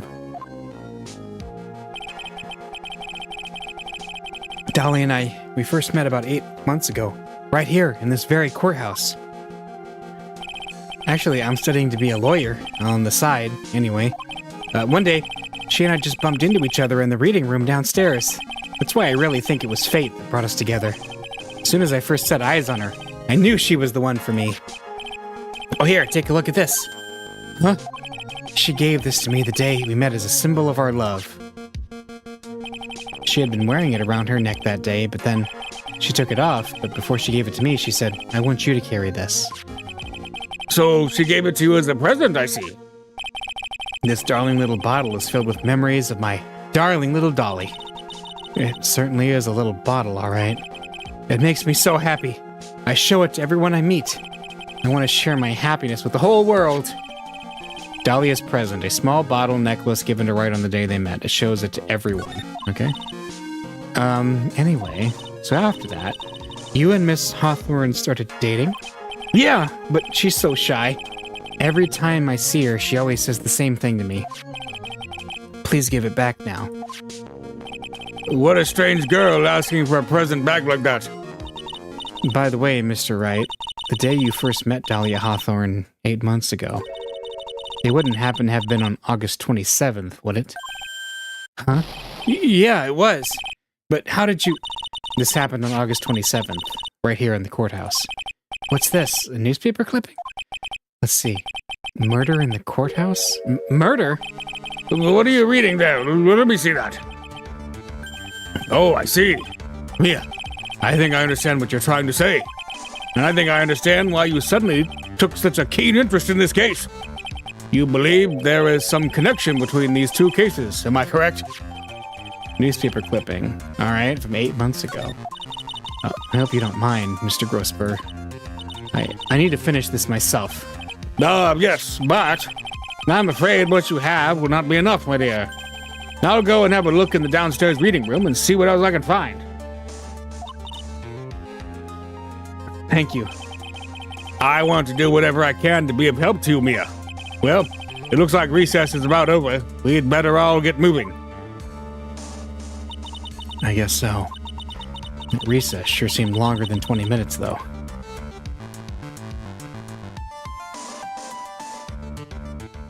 Okay, we got our to be continued. I will go ahead and save, and I think first cases are usually short unless it's the first case of Grade Ace Attorney. So we'll see if we can get through this. April 11th, 12:13 p.m. District Court, courtroom number 3. Court will now reconvene. Mr. Payne, please call your witness. The next person is someone who witnessed the crime as it happened. The prosecution calls Miss Dahlia Hawthorne to the stand.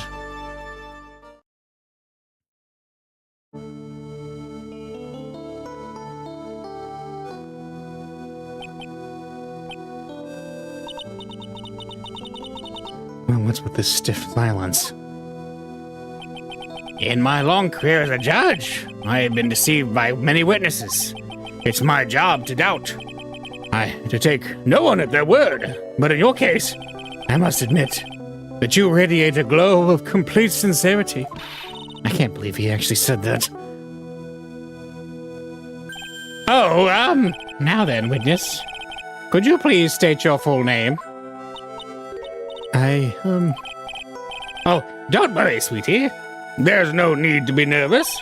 If anyone says anything rude, you can be sure I'll cut them right down to size. And I will bash them with my gavel. I love how they look straight at me when they say that. Oh, thank you for calming my nerves. You are all so nice. I almost feel right at home. Not at all. It was nothing. If we may move on now, what is your full name and occupation? My name is Dahlia Hawthorne. I'm a junior in literature at Ivy University. I just want to say, it's an honor for me to be here in your noble presence. The honor is all mine. No, the honor is mine. Well, we know whose milkshake brings all the poison to the... Oh, no. I forgot about this line. Oh, my gosh. For the Zoomers out there, that is a reference to a song from a very long time ago. Sir? Is there something I can help you with? You just go on and say whatever's on your mind. I'm sure there must be some kind of mistake. Feeney wouldn't kill anyone. I just know it. Yes. I can see why you'd say that. She's gonna be a tough witness, all right. It only took her 12 seconds to wrap them all around her little finger. Now then, please proceed with your testimony. Let's hear about what you witnessed on the day of the incident, if you please. What I witnessed. Here we go. I had been planning to go back to Feeney's place after class was over. Feeney and Dougie, they were talking behind the building. Then suddenly, Dougie got all wobbly and just collapsed. That's when Feeney noticed that I was there. I'm gonna go and find some other students, and they called the authorities. I don't know what to say. According to you, Miss Hawthorne, the defendant didn't do anything wrong. Young lady, as old as I am, even I recall how hot the flames of young passion can burn. Nevertheless, it is my job to discover the truth. Please, tell us the truth. But I would never. There's more than enough, witness. I won't allow this to continue. What do you mean by that? Please, just let me proceed with my cross-examination. Your Honor, I, for one, don't plan to win my case on a bunch of paper-thin lies. You haven't changed a bit, Mia Fey. What's this? So you two are acquainted? Yes, we've met before. Once. In any case, Miss Fey, the floor is all yours. It's good to see you again, Madame Fey. Madame? I'm no one's grandma yet, girlie. What I witnessed. Okay. Here we go. I've been planning to go, okay? Now, unless I'm mistaken, Mr. Wright is in the art department? If that's the case, then what were you doing by the pharmacology building? Well, I'm in the literature department. I'm studying Japanese Senryu poetry. Oh, how wonderful! It's that humorous yet satirical style of haiku, yes? Nothing left to do when a man reaches this age. Sleep is his best friend. That's supposed to be poetry? Sounds more like a midlife crisis. For me to get to the art department, I have to walk through that back area. Ah, yes, I see. That makes sense. When I want to enter the courthouse, I always walk through the front doors. How else would you enter? Teleportation? Feeney and Dougie, they were talking behind the building, okay? So who is this Dougie person? Oh, I'm sorry. Doug Swallow. We were dating until about 8 months ago. So what were Dougie, Mr. Swallow and Mr. Wright talking about anyway? How can you be so mean? I would never eavesdrop. I wasn't raised to be so rude and unrefined. That's right, Miss Fey. Don't drag the witness down to your level. Why am I being demonized here? Please, go on. What did you see next? Suddenly, he got all wobbly. Yeah. What's that about? Are you saying that the victim just collapsed on his own? Yes. In other words, the defendant never touched the victim? Is that right? I was watching the whole time. Feeney never did a thing to Dougie. If I press her for no good reason, I just know the judge will get angry with me. So what should I do about her testimony just now? Well, Phoenix literally said that he pushed him. Yeah, the victim fell on top of his umbrella, and there was a loud sound. Newspaper clipping. What's this one? Hang on. Murder in the courthouse. Very little information is being disclosed at this time, since the victim of yesterday's incident in the district courthouse cafeteria is said to have been a lawyer. However, police are questioning the 19-year-old female college student who was sitting with the victim.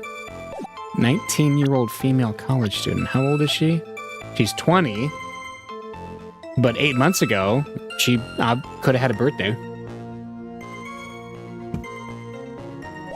Alright, let's show a contradiction.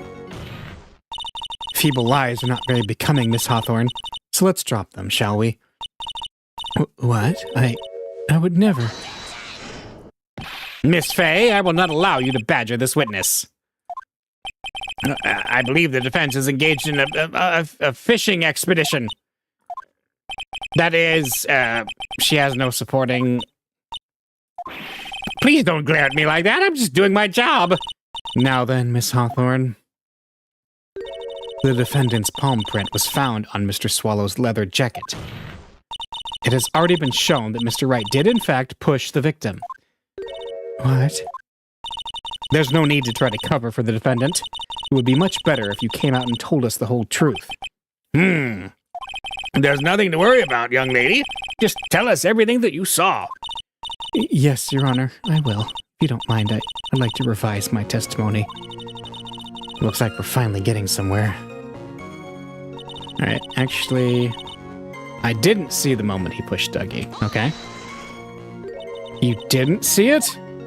Well, I saw the moment when Dougie fell to the ground. And at that time, there was only the two of them at the scene. The defendant, Phoenix Wright, and the victim, Doug Swallow? Yes, that's right. Right? It didn't look like they were fighting, and I didn't hear anything unusual either. Wait a minute. Yeah. There's a contradiction right there. The victim fell on top of his umbrella. There was a loud sound when this happened. You say you didn't hear anything unusual? Is that correct? Yes, that's why I was very relaxed, looking at the scenery around me. That's nice, but I find that a little odd.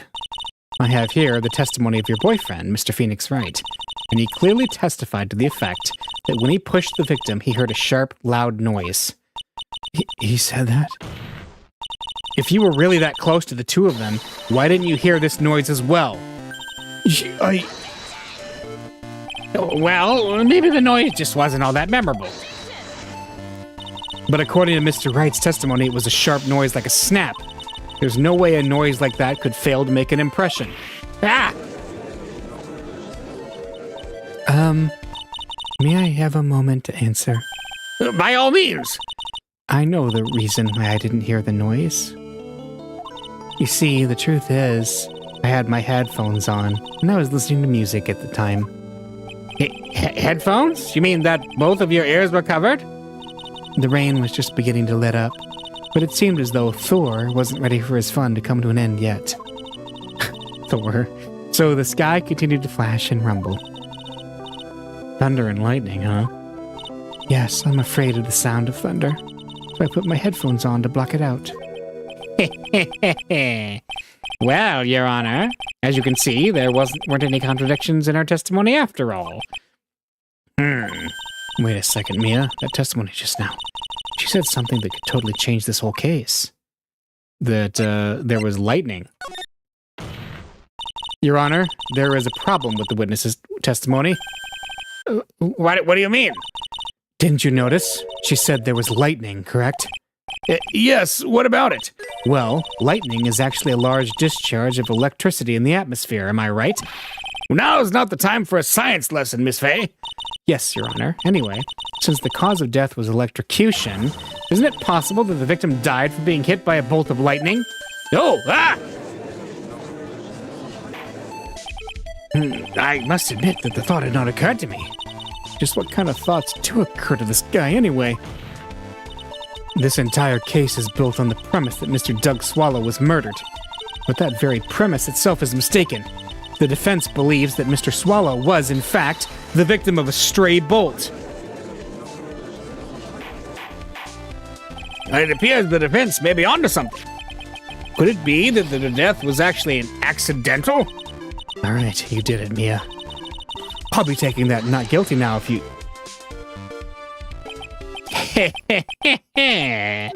I'm hurt that you have such a low opinion of me, Miss Fay.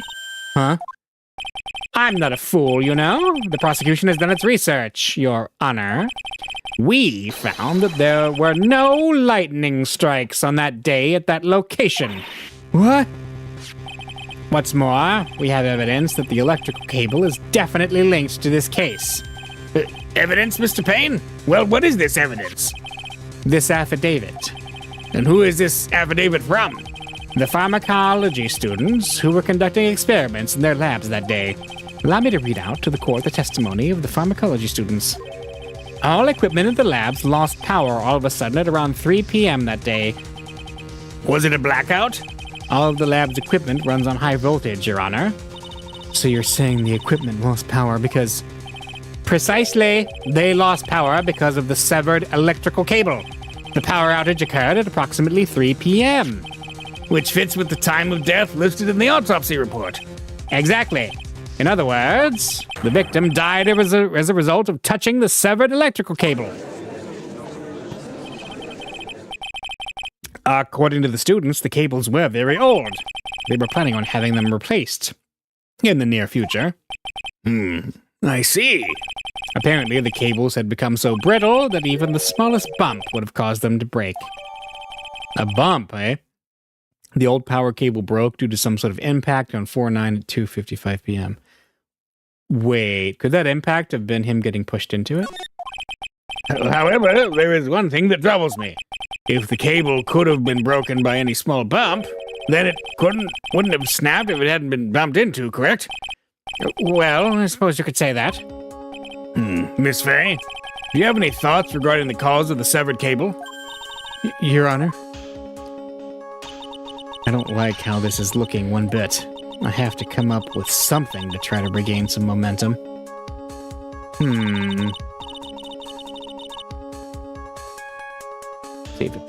Let's see.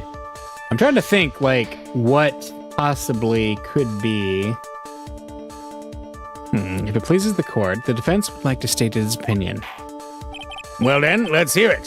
Who or what was it that caused the cable to break? Okay, well... All right, we have... caused the cable to break. Okay, so hang on. Oh, it's broken over there too, which is close to where the... So, I have a feeling that him getting pushed into it, maybe broke it?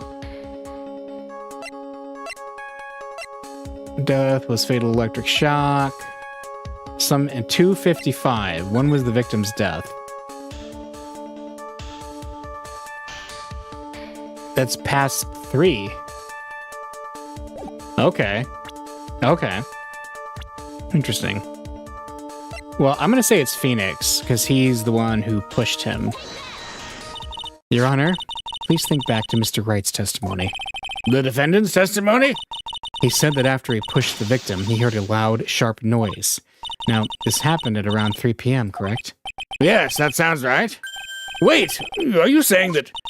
The lab equipment lost power at 2:55 p.m., which fits right in Mr. Wright's timeline.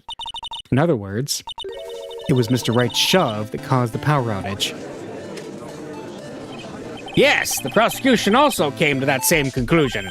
And it was that very shove that caused Mr. Swallow to be electrocuted. I'm afraid I can't agree with you there, Mr. Payne. What's that supposed to mean? Take a good look at where the victim landed after being shoved. See the umbrella? It's by the electrical pole. That's right. The victim banged into that pole as a result of being pushed. It was that impact that caused the cable to break. Well, that makes sense. And then the victim was electrocuted. I'm sorry, Your Honor, but no, it doesn't make sense at all. Hello. Welcome. If the victim was shoved into the far pole, then he couldn't have been electrocuted by the severed cable in the foreground here. Yeah! In other words, someone other than my client must have electrocuted the victim. Order! Order in the court! Ah, the lamentations of my enemy. How I've longed to hear them. Conan the Mia Barian here. It's true. The defense is absolutely correct. There doesn't seem to be any way the defendant could have... Mr. Judge, sir? May I say something? The Madame Attorney's explanation. She said some things that are a little different than I remember them. What? What the? Please, just once more. May I please testify one last time, please, Mr. Judge? Of course it's all right. Just go on ahead and give your new testimony. This is it. She's finally starting to show her true colors.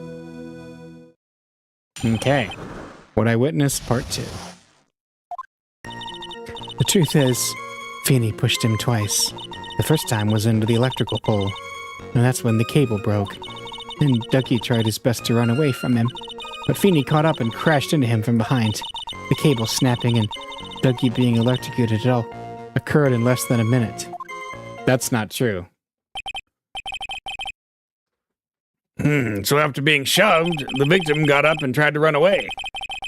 And that is when the defendant pushed him for the second time. I'm so sorry, Feeney, but I just have to tell the truth. Am I doing the right thing? Am I, Mr. Judge? Of course you are, my dear. As painful as it may seem, you are. Now then, Miss Fay, you may proceed with your cross-examination. All right.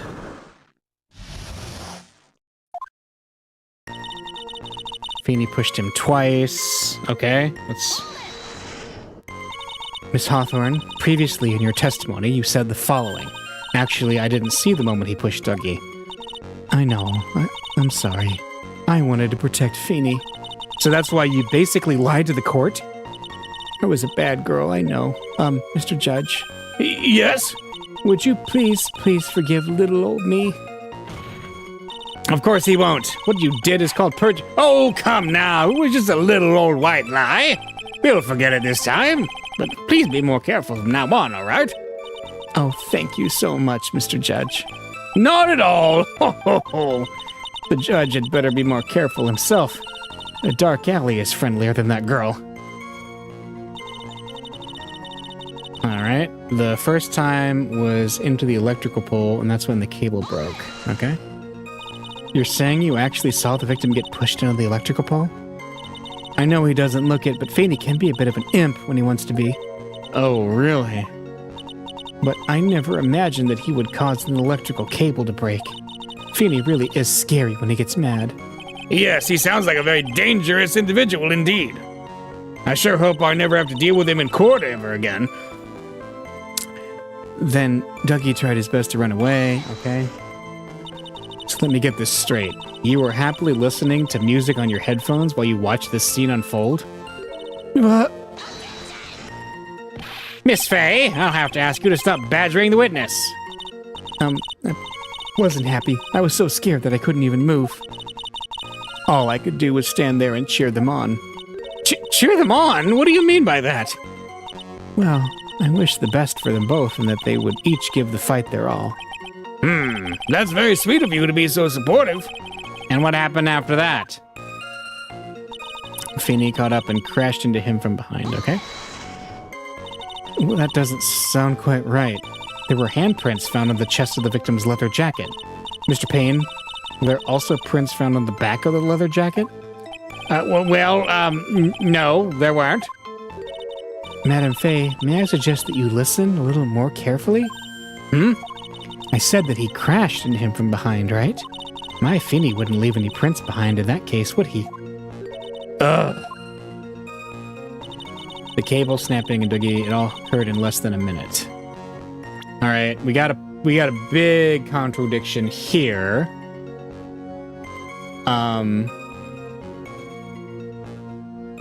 Yeah, so it's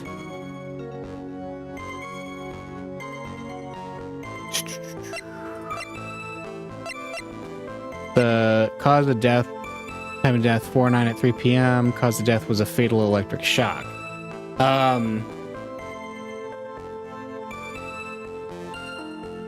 Let's look at his.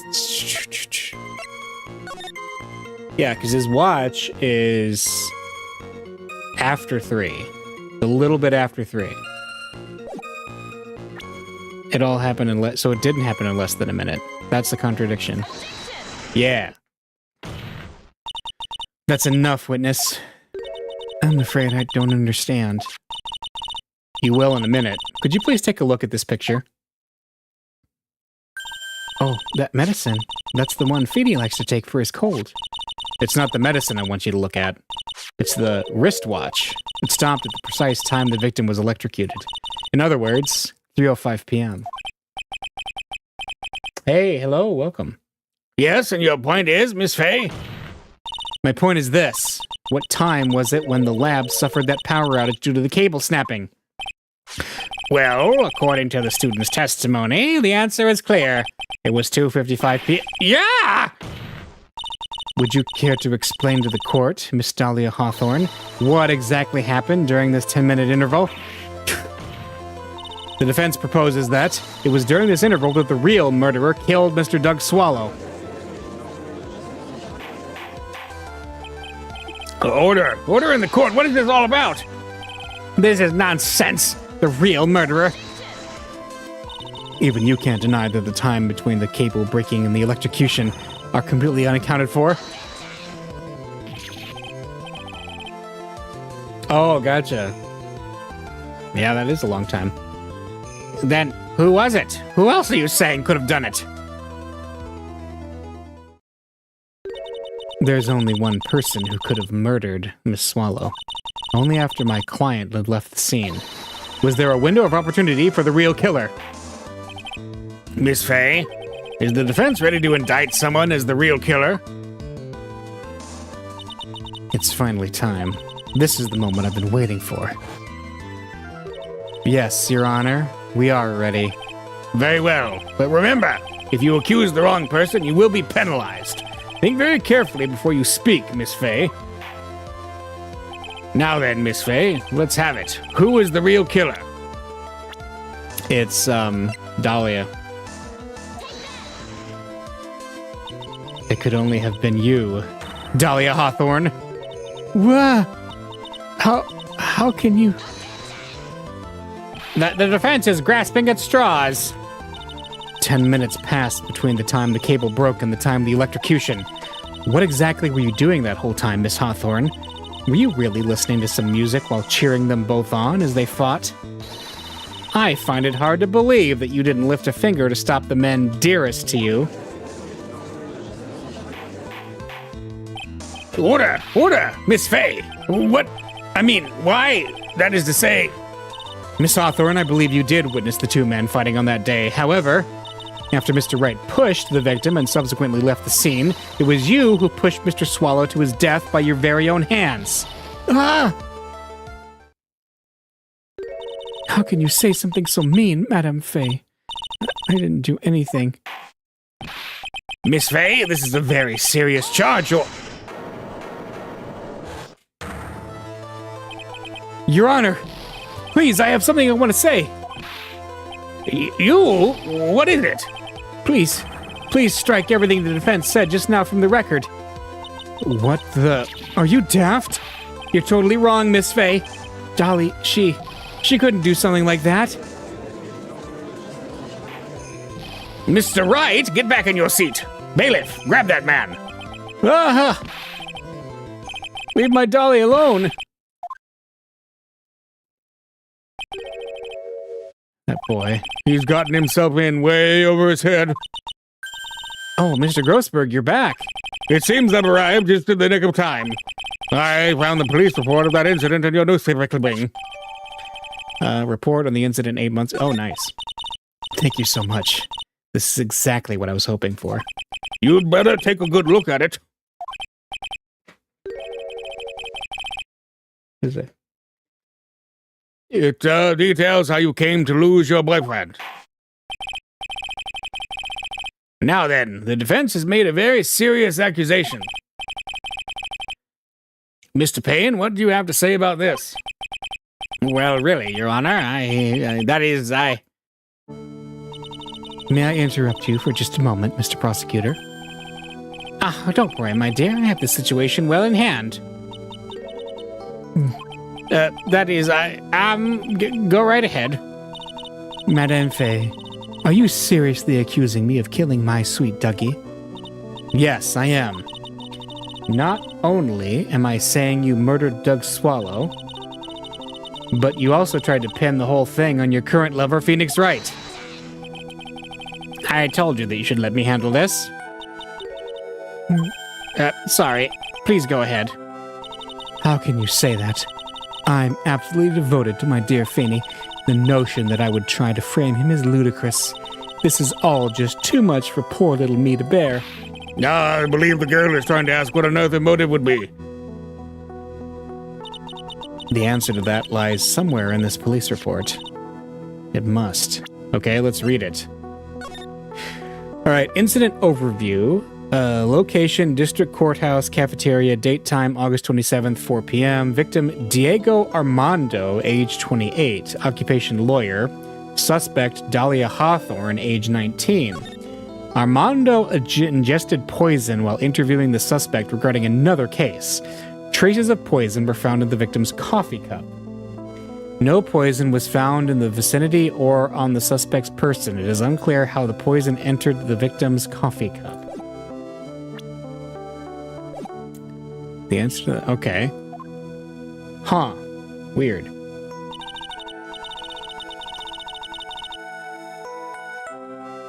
8 months ago, an incident occurred in the basement cafeteria of this building. And then, that same day, the two of them accidentally meet.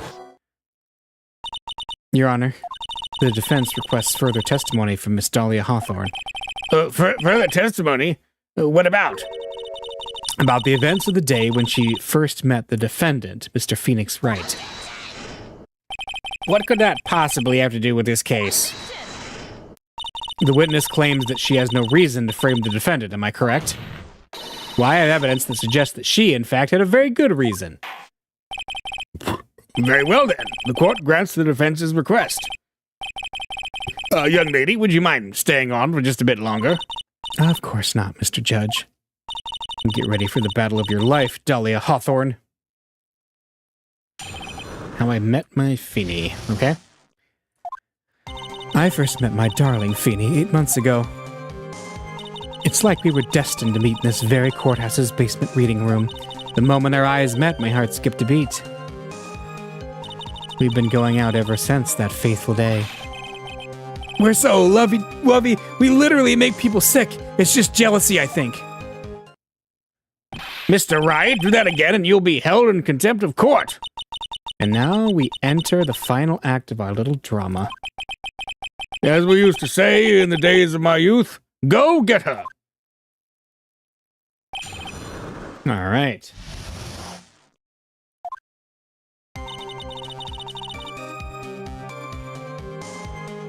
All right, darling Feeny, 8 months, like we were destined to meet in this very courthouse's basement reading room. When our eyes... Okay, is there any... Let's press. Okay. So what was it about Mr. Wright that made your heart malfunction like that? In my personal opinion, he looks just like a typical snotty-nosed college brat. Perhaps to a woman your age. But to me, Feeny is handsome. Perhaps to you, Miss Hawthorne, but to the rest of the planet, he's a dime a dozen. Love is a mysterious thing, and I object to this line of questioning. If you were to look at my wife, for example, you might all be shocked. He's telling the truth. It was truly, truly shocking. Beautiful mushroom growing tall in the darkness. It grows from cow dung. That's the poem that best describes how I feel about my Feeny. Oh boy. We've been going out ever since that fateful day. 8 months ago. So until that time, you've been dating Doug Swallow? Yes, I'm a real fool, I know. Letting my emotions change so quickly. I'm ashamed of myself. No, not at all. Look at me. I'm infamous for changing my mind. My critics have even taken to calling me Judge Fickle. Ho, ho, ho, ho. Maybe you should look for a different line of work. Despite that, however, he always hands down the correct verdict. That's why some people also call him the Great Judgini. The Great Judgini, okay. That's an odd one. Destined to meet in this very courthouse's basement reading room. Okay. The courthouse reading room, that's a strange place to meet the love of your life. That's not true, Madame Faye. After all, Feeny was not only an art student, but he was also planning on becoming a lawyer. I'm not talking about him, I'm talking about you, Miss Hawthorne. What was a literature student like you doing in a courthouse reading room? This line of questioning is a waste of time. It has nothing to do with our murder case. Miss Faye, I'm warning you, if this has nothing to do with Mr. Swallow's case. I have to remember the judge is on Dahlia's side. I'd better tread carefully. Should we keep pressing? I think we should keep pressing. Always be pressing. Your Honor, if you'll allow me some latitude, I think I can establish relevance. Please ask her to continue on with her testimony. Very well, young lady. I've got a simple question for you. What were you doing downstairs in the courthouse reading room? If it pleases Your Honor, the answer is simply this. Okay? I had come to this courthouse to do some research for a paper I was writing. Okay, that's a contradiction. There we go. Miss Hawthorne, you weren't here because of your research paper, were you? Didn't you actually come here for a much more important reason? Huh? What is the meaning of that cocky smile on your face, Miss Faye? 8 months ago, right here in this very courthouse, there was another tragedy. Another tragedy? Do you mean the incident in which an attorney was poisoned? The name of the suspect of that incident is listed here in the report. And that name is Dahlia Hawthorne. What? Dahlia Hawthorne? Yes, the sweetie pie of everyone's eye, Miss Dahlia Hawthorne. She was the prime suspect in a criminal case just 8 months ago. Order! This is unbelievable! It's true then. The loveliest rose can hide the cruelest thorn. Miss Fay, that's not fair. You can't slander my witness with an unrelated case. I, Winston Payne, will not allow it. Mr. Prosecutor, I believe I was speaking. Pardon me. Go right ahead. It's true that about 8 months ago, the police expressed some interest in me. Expressed some interest, huh? Mr. Judge, sir, I know I'm under oath, so I'll tell you the absolute truth. I did not commit the crime that occurred during that incident 8 months ago. I see. Okay, I've tied the two crimes together. Now I've just got to stay on the offensive. Well done, Mia. Oh, you really lit a fire in my heart and my buttocks. I can hardly tell which is more inflamed, my spirit or my hemorrhoids. All right, the poisoning. I met the lawyer who was poisoned to discuss something in the cafeteria that day. I left my seat for just a moment, and that's when it happened. From what I heard, it was a liquid poison that's lethal at just 2 teaspoons. Not only that, I heard it was a very special kind of poison. So you see, I'm innocent. I wouldn't even know where to get a poison like that.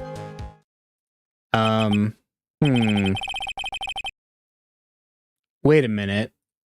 Wasn't Doug Swallow the alchemist of, Yeah, he was a pharmacology student. So that's what happened here 8 months ago. However, as you've heard from the witness's testimony, she had nothing to do with it. I think the defense is just about out of tricks. I'm terribly sorry, Mr. Payne, but I'm afraid the defense has many more tricks up its sleeve today. And I'll be sure to show them to you before the end of this cross-examination. Ah! Why does the defense suddenly feel stronger? Ah, Mia! You're glowing with a true lawyer's aura, my dear. You're going Super Saiyan lawyer. That proud posture and self-confidence are absolutely smashing. Okay. Yeah, I think we've already got the contradiction, like, easy. It was... I mean, I wouldn't even know where to get a poison like that. I think this is easy. We just present Doug Swallow. Boom. You wouldn't know how to get that kind of poison? I don't believe you. What? In fact, you had easy access to that kind of poison, didn't you? At your boyfriend's lab. But boyfriend? You mean the victim? Doug Swallow? That's right. Up until 8 months ago, Miss Hawthorne was dating Mr. Swallow. And if you'll recall, Mr. Swallow was a pharmacology student at Ivy University. Pharmacology? His laboratory contained highly advanced chemistry equipment. In fact, without such equipment, the culprit could never have obtained such a rare and special poison. Well, Miss Hawthorne, it seems you had access to such a poison, after all. And then it was a matter of slipping it into the victim's coffee when he wasn't looking.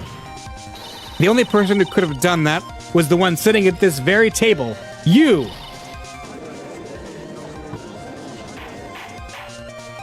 Order! Could it be? Nah, that's nothing but a baseless accusation. May I say something, Madame Fay? What is it, Miss Hawthorne? The amount of poison in the coffee was 2 teaspoons, correct? In order to carry that much liquid, you would need some kind of container. Well, yes, that's true. I was searched immediately after the incident took place. Quite true. In fact, the entire courthouse was turned upside down. But they didn't find a suspicious container anywhere, did they? She's right. They even mentioned that in the report. Well, what about this? A small bottle necklace given to Wright on the day they met. A bottle necklace. Well, you could have easily... Because remember he said she keeps asking to give it back every time they meet? You could have easily gotten rid of something that small. Excuse me, madam, but this is a court of law. If you're saying I threw the poison container away, I think you need to show some kind of proof. Proof? She got me good with that. Provide some evidence, or I'll have to disallow this line of questioning, Miss Fay. But unless we can come up with some evidence, we're going to lose this lead. The police conducted a full-body search of Dahlia and of the entire courthouse, and yet the container holding the poison disappeared right after the crime occurred. If you're going to accuse the young lady of committing the murder, then where is the container the poison was carried in? What happened to it? Is it Dahlia's present? Yes.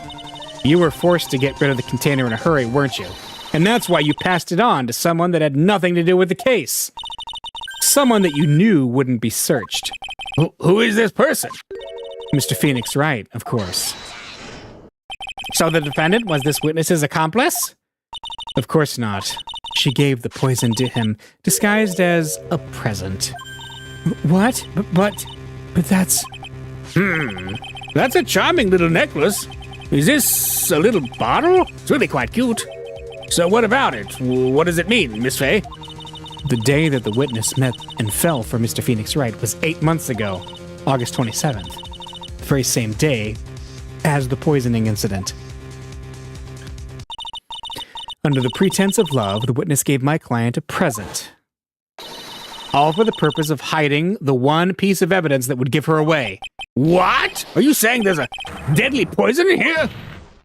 No, there's no longer any poison in that bottle. However, I'm certain if the crime lab were to analyze it, they would find a trace amount. No!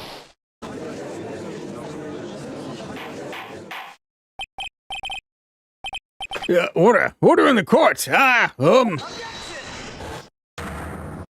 On behalf of Dahlia, I object. Mr. Wright, control yourself. I won't let you bully her like this. Mr. Wright, I thought I told you to stay in your seat. Mr. Wright, why? Why are you going through so much trouble to protect her? Why? Because I'm madly in love with her.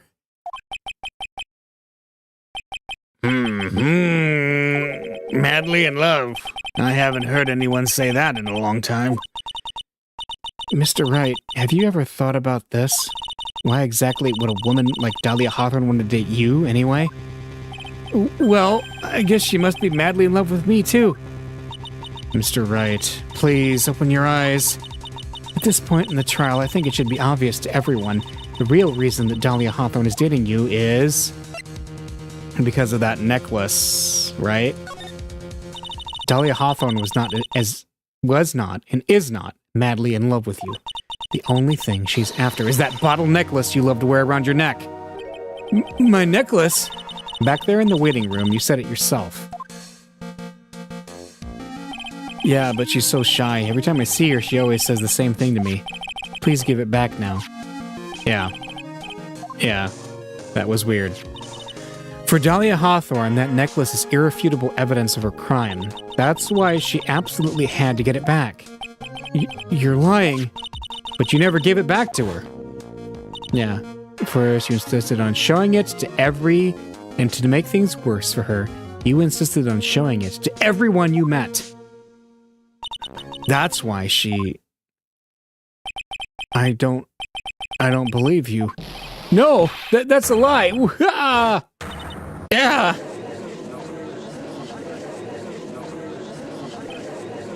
Mia, are you all right? The defendant, he's getting away. Bailiff, hurry, after him.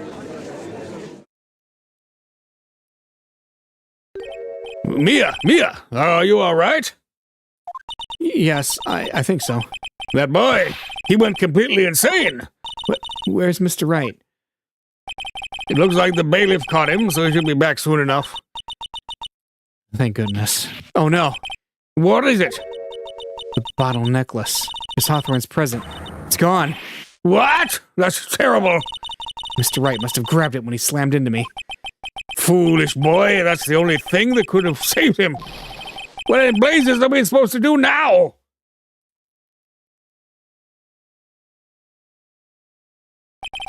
Mr. Wright, this sort of behavior is unprecedented in the history of this court. I'm sorry. I'm afraid that your apology is not enough. Mr. Wright, what did you do with the bottle necklace? Forgive me, I'm sorry. It's okay. Just give back the necklace. I ate it. You what? You ate it? It was too big to swallow, so I had to chew it into little bits first, but yeah. Ugh. Ah! What the? What? What is he doing now? Your Honor, you've got to stop the trial. Mr. Wright, are you feeling okay? Does your stomach hurt? That bottle you swallowed may have had some poison left in it. It seems the defendant has proven the prosecution's case for us. Clearly that bottle did not contain a deadly poison. How can you be so sure? I think that's obvious. As you can see, the defendant is still very much alive. As for the poison, more like a fledgling defense attorney's overactive imagination. So it would seem. No, there must be some mistake. The bottle must not have had any poison left in it. Either that or the poison must have lost its potency. There, it's all right, rookie. Trusting your client is the most noble thing a defense attorney can do, and it's heartwarming to see that you place this much faith in Mr. Wright. But that's how it is for us on the prosecution side, too. For example, I would trust the witness, Miss Hawthorne, with my very life, which is why I can state that your assessment of her is completely wrong. That's enough. Unfortunately, Miss Fay, I cannot accept your explanation of the events. But why? This may be impossible for a beginner like you to understand, but in a court of law, evidence is everything. Ugh. Even after I prove so much, is she gonna get away with everything? Well, now that the suspicion surrounding Miss Hawthorne has been cleared up... I love how Phoenix is easily the worst client so far, even worse than that guy who was the murderer. Yes! Yes, he really is, isn't he? Mr. Wright! I'm sorry, Miss Fay. It totally slipped my mind. I'm really, really sorry. I know you believed in me, and I feel like I really let you down. Mr. Wright, what are you trying to say? There's something I forgot to tell you. What is it?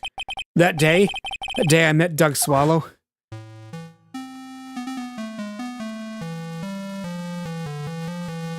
That girl, you shouldn't see her anymore.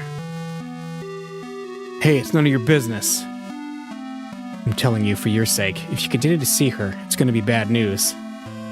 You're lying. Just listen to me. There's something you need to know about that girl. Last night, someone stole some poison from our lab. Poison? The same thing happened 8 months ago. A drug sample was stolen. She came to the lab that time, too. It could only have been her. That girl is a thief. Stop it! Don't talk about her like that!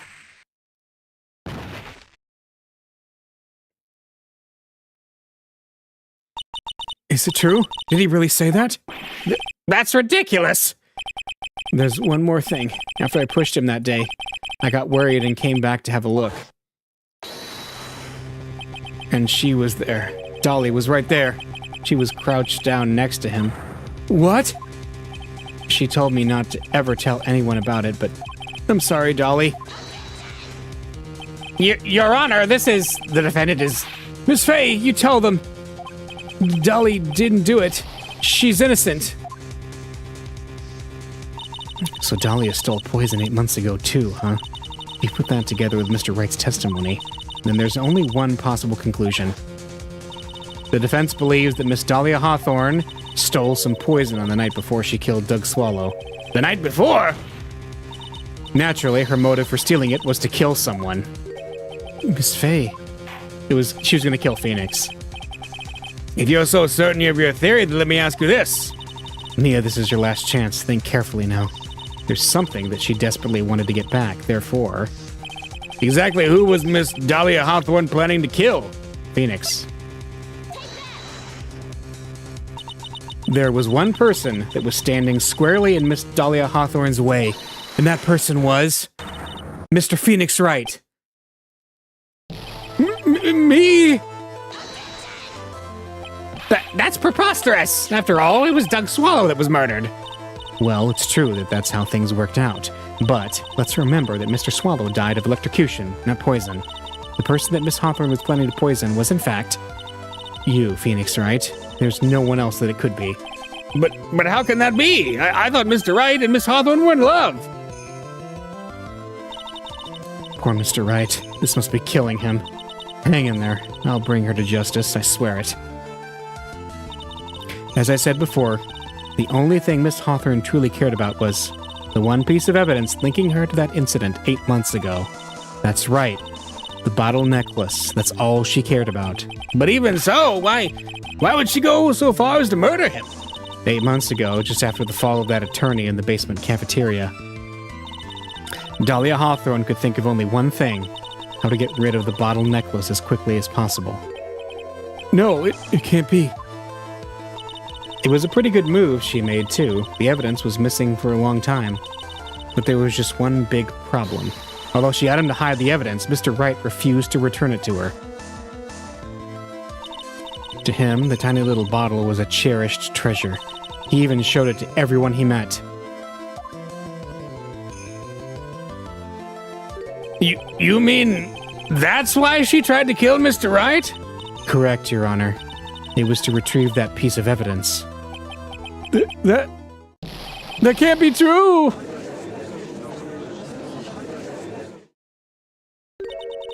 Feeny, what a joke you are. Honestly, how can any woman ever count on you for anything? I even told you time and time again to keep your trap shut about me and that necklace. You disgust me. Miss Hawthorne? It appears that we're nearing the end of this trial. Fine, I can tell you plan on making me into a criminal no matter what I say. You are a criminal, Miss Hawthorne. We'll see about that. But first, where's your evidence? It seems your sniveling little crybaby of a client has eaten the bottle as a snack. Hey, old man, are you senile or something? Why don't you say something instead of sitting there with that dumb look on your face? Well, Miss Hawthorne, what's happened to you? Are you really that shocked? Or do you prefer me this way, Mr. Judge?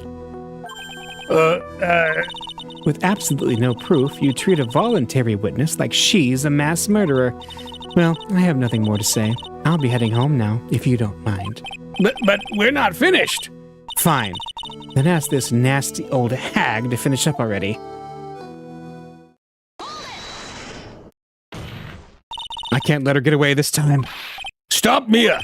If you keep on pushing without any evidence, you could pay the ultimate price as a lawyer. The ultimate price? You'd be forced to take off your attorney's badge forever, I'm afraid. No. You'd better think it over carefully, Miss Fay. Or should I say, Miss Gray. Well, Miss Fay, can you provide evidence that would establish her guilt once and for all? If I mess up here, my career as a lawyer is over. But to be honest, at this point I don't have any evidence that's well-founded. Even so, I'd rather lose my attorney's badge than you let her get away with murder. Your Honor, the defense would like to present proof. Impossible! Can't possibly! Stupid woman. It is the opinion of the court that there has already been enough discussion. Therefore, I will allow only one piece of evidence to be presented. Just one? If you're unable to establish her guilt, then I'm afraid that a very harsh verdict will immediately be hounded down on Mr. Wright. I understand, Your Honor. I can just imagine the headlines for tomorrow's newspaper. Up-and-coming lawyer plummets to earth before she gets the chance to soar. She was planning to poison Mr. Wright. If that's the case, then the poison was probably in there. Well then, Miss Fay, please present your evidence. Show to this court irrefutable proof that Miss Hawthorne was planning to poison Mr. Wright. It was the Cold Killer X, wasn't it? When she said that, it's like... Because, see? The victim was holding it. I think he realized it was poisoned and he was trying to save Phoenix. Yeah, I think it's got to be that. Here it is, Your Honor. The evidence that will prove her guilt once and for all. Cold Killer X?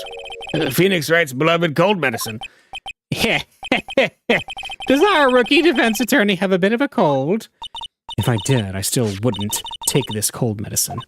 After all, it's been poisoned. What? Remember what the defendant said in his testimony?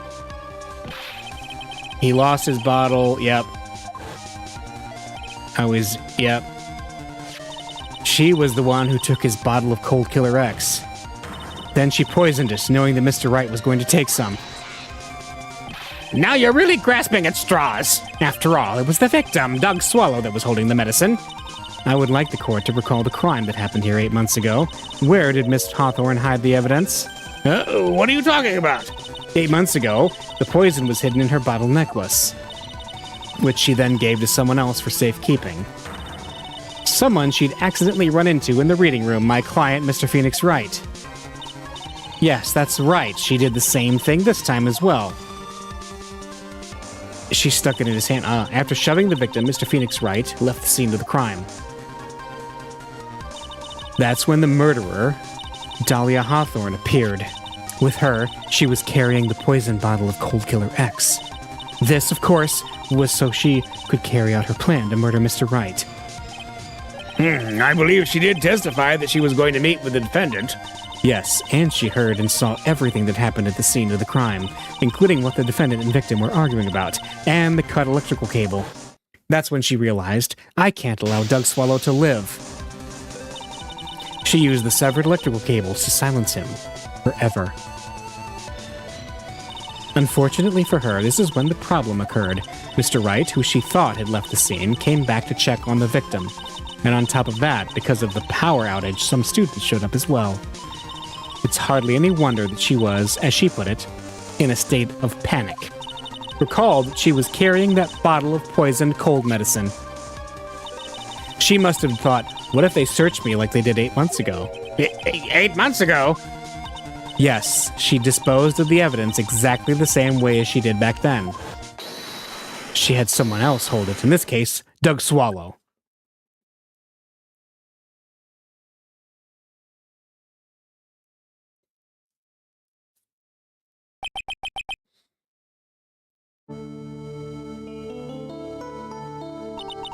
Oh, come on now, everyone. Surely you aren't fooled, are you? This stupid woman. She's nothing but a filthy, stinking liar. Right, Mr. Prosecutor? Huh? Yes, that's exactly right. It's just pure desperation. I wonder which one of us is the desperate one. So, Miss Hawthorne, this cold medicine, I wonder if you wouldn't mind taking some. Well, Mr. Wright ate that necklace of yours, right? Now it's your turn to prove your innocence. What do you say? If I'm just a filthy, stinking liar, then there's no need to worry. Oh, come on, show us! I dare you to take some of the medicine right now! Mia Fey? Mia Fey? Do you think you've won? Well, do you, Mia Fey? That's just fine for the time being. Victory is yours. For the time being. Well, I have a very long memory, you know. You and I will meet again. I'm certain of it. Well then, Mr. Judge, I'll see you later too, okay? Huh? Why? Yes. I'm going to go spend a little quality time with the men in blue now. I wish you all the best.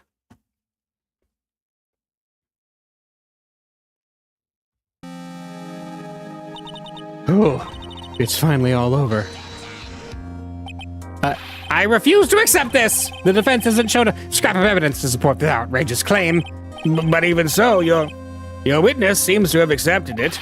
I don't care! I'm Winston Payne, and I don't believe one word that this rookie lawyer has said.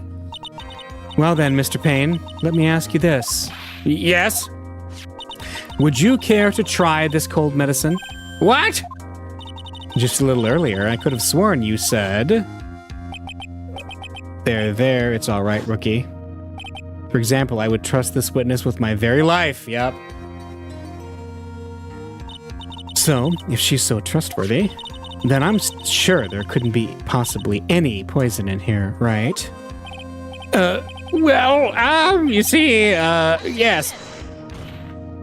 And there comes the back pedal. Come on now, rookie killer. Show this rookie how it's done. How much trust do you really have for this woman? Are you willing to bet your life?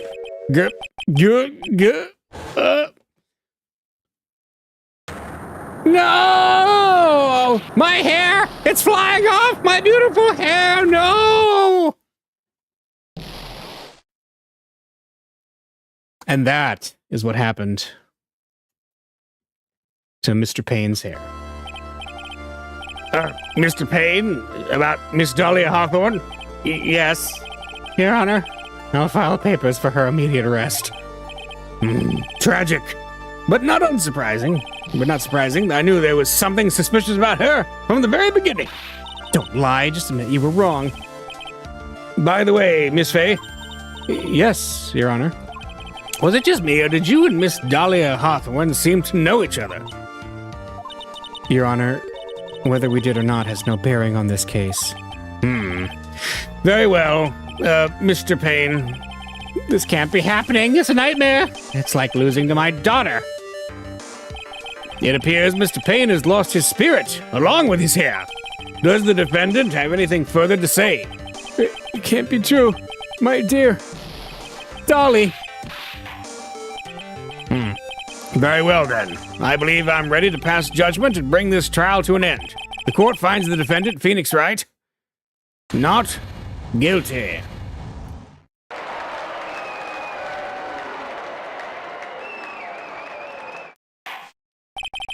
This court is adjourned.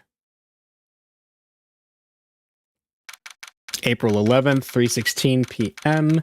District Court Defendant Lobby Number 3. Mia! Oh, you were wonderful in there. Thank you for everything, Mr. Grossberg. During the verdict, I thought my hemorrhoids were going to explode like Mount Vesuvius. Mr. Grossberg, do you maybe think you could stop talking about them? Well, that's rather rude. Anyway, this case really made me think. What does it really mean to have a relationship of mutual trust with the client? Perhaps it is we, veteran lawyers, who have lost sight of this.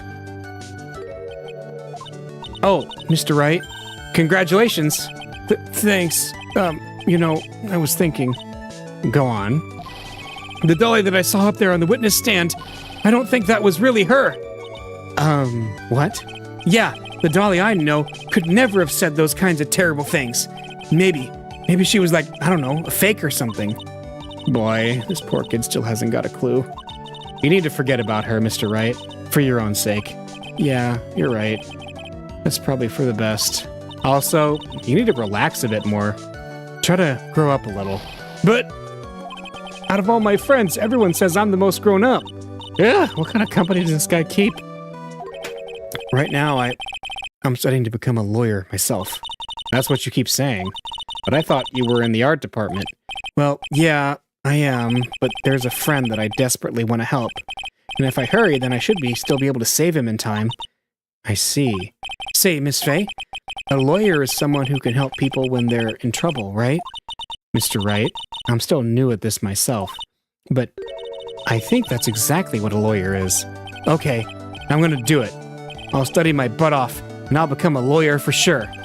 I hope we see each other again someday, and maybe even in court.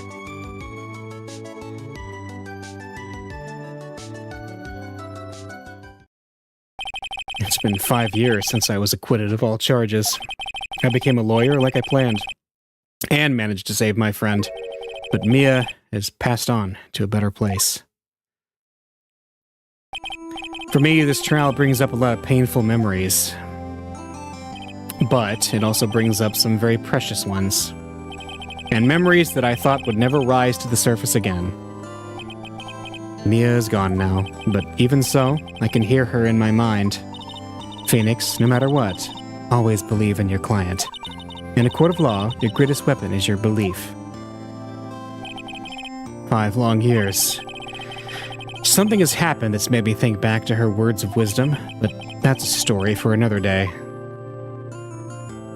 Alright, that's the end of Turnabout Memories. The first case of Trials and Tribulations. Next time, The Stolen Turnabout.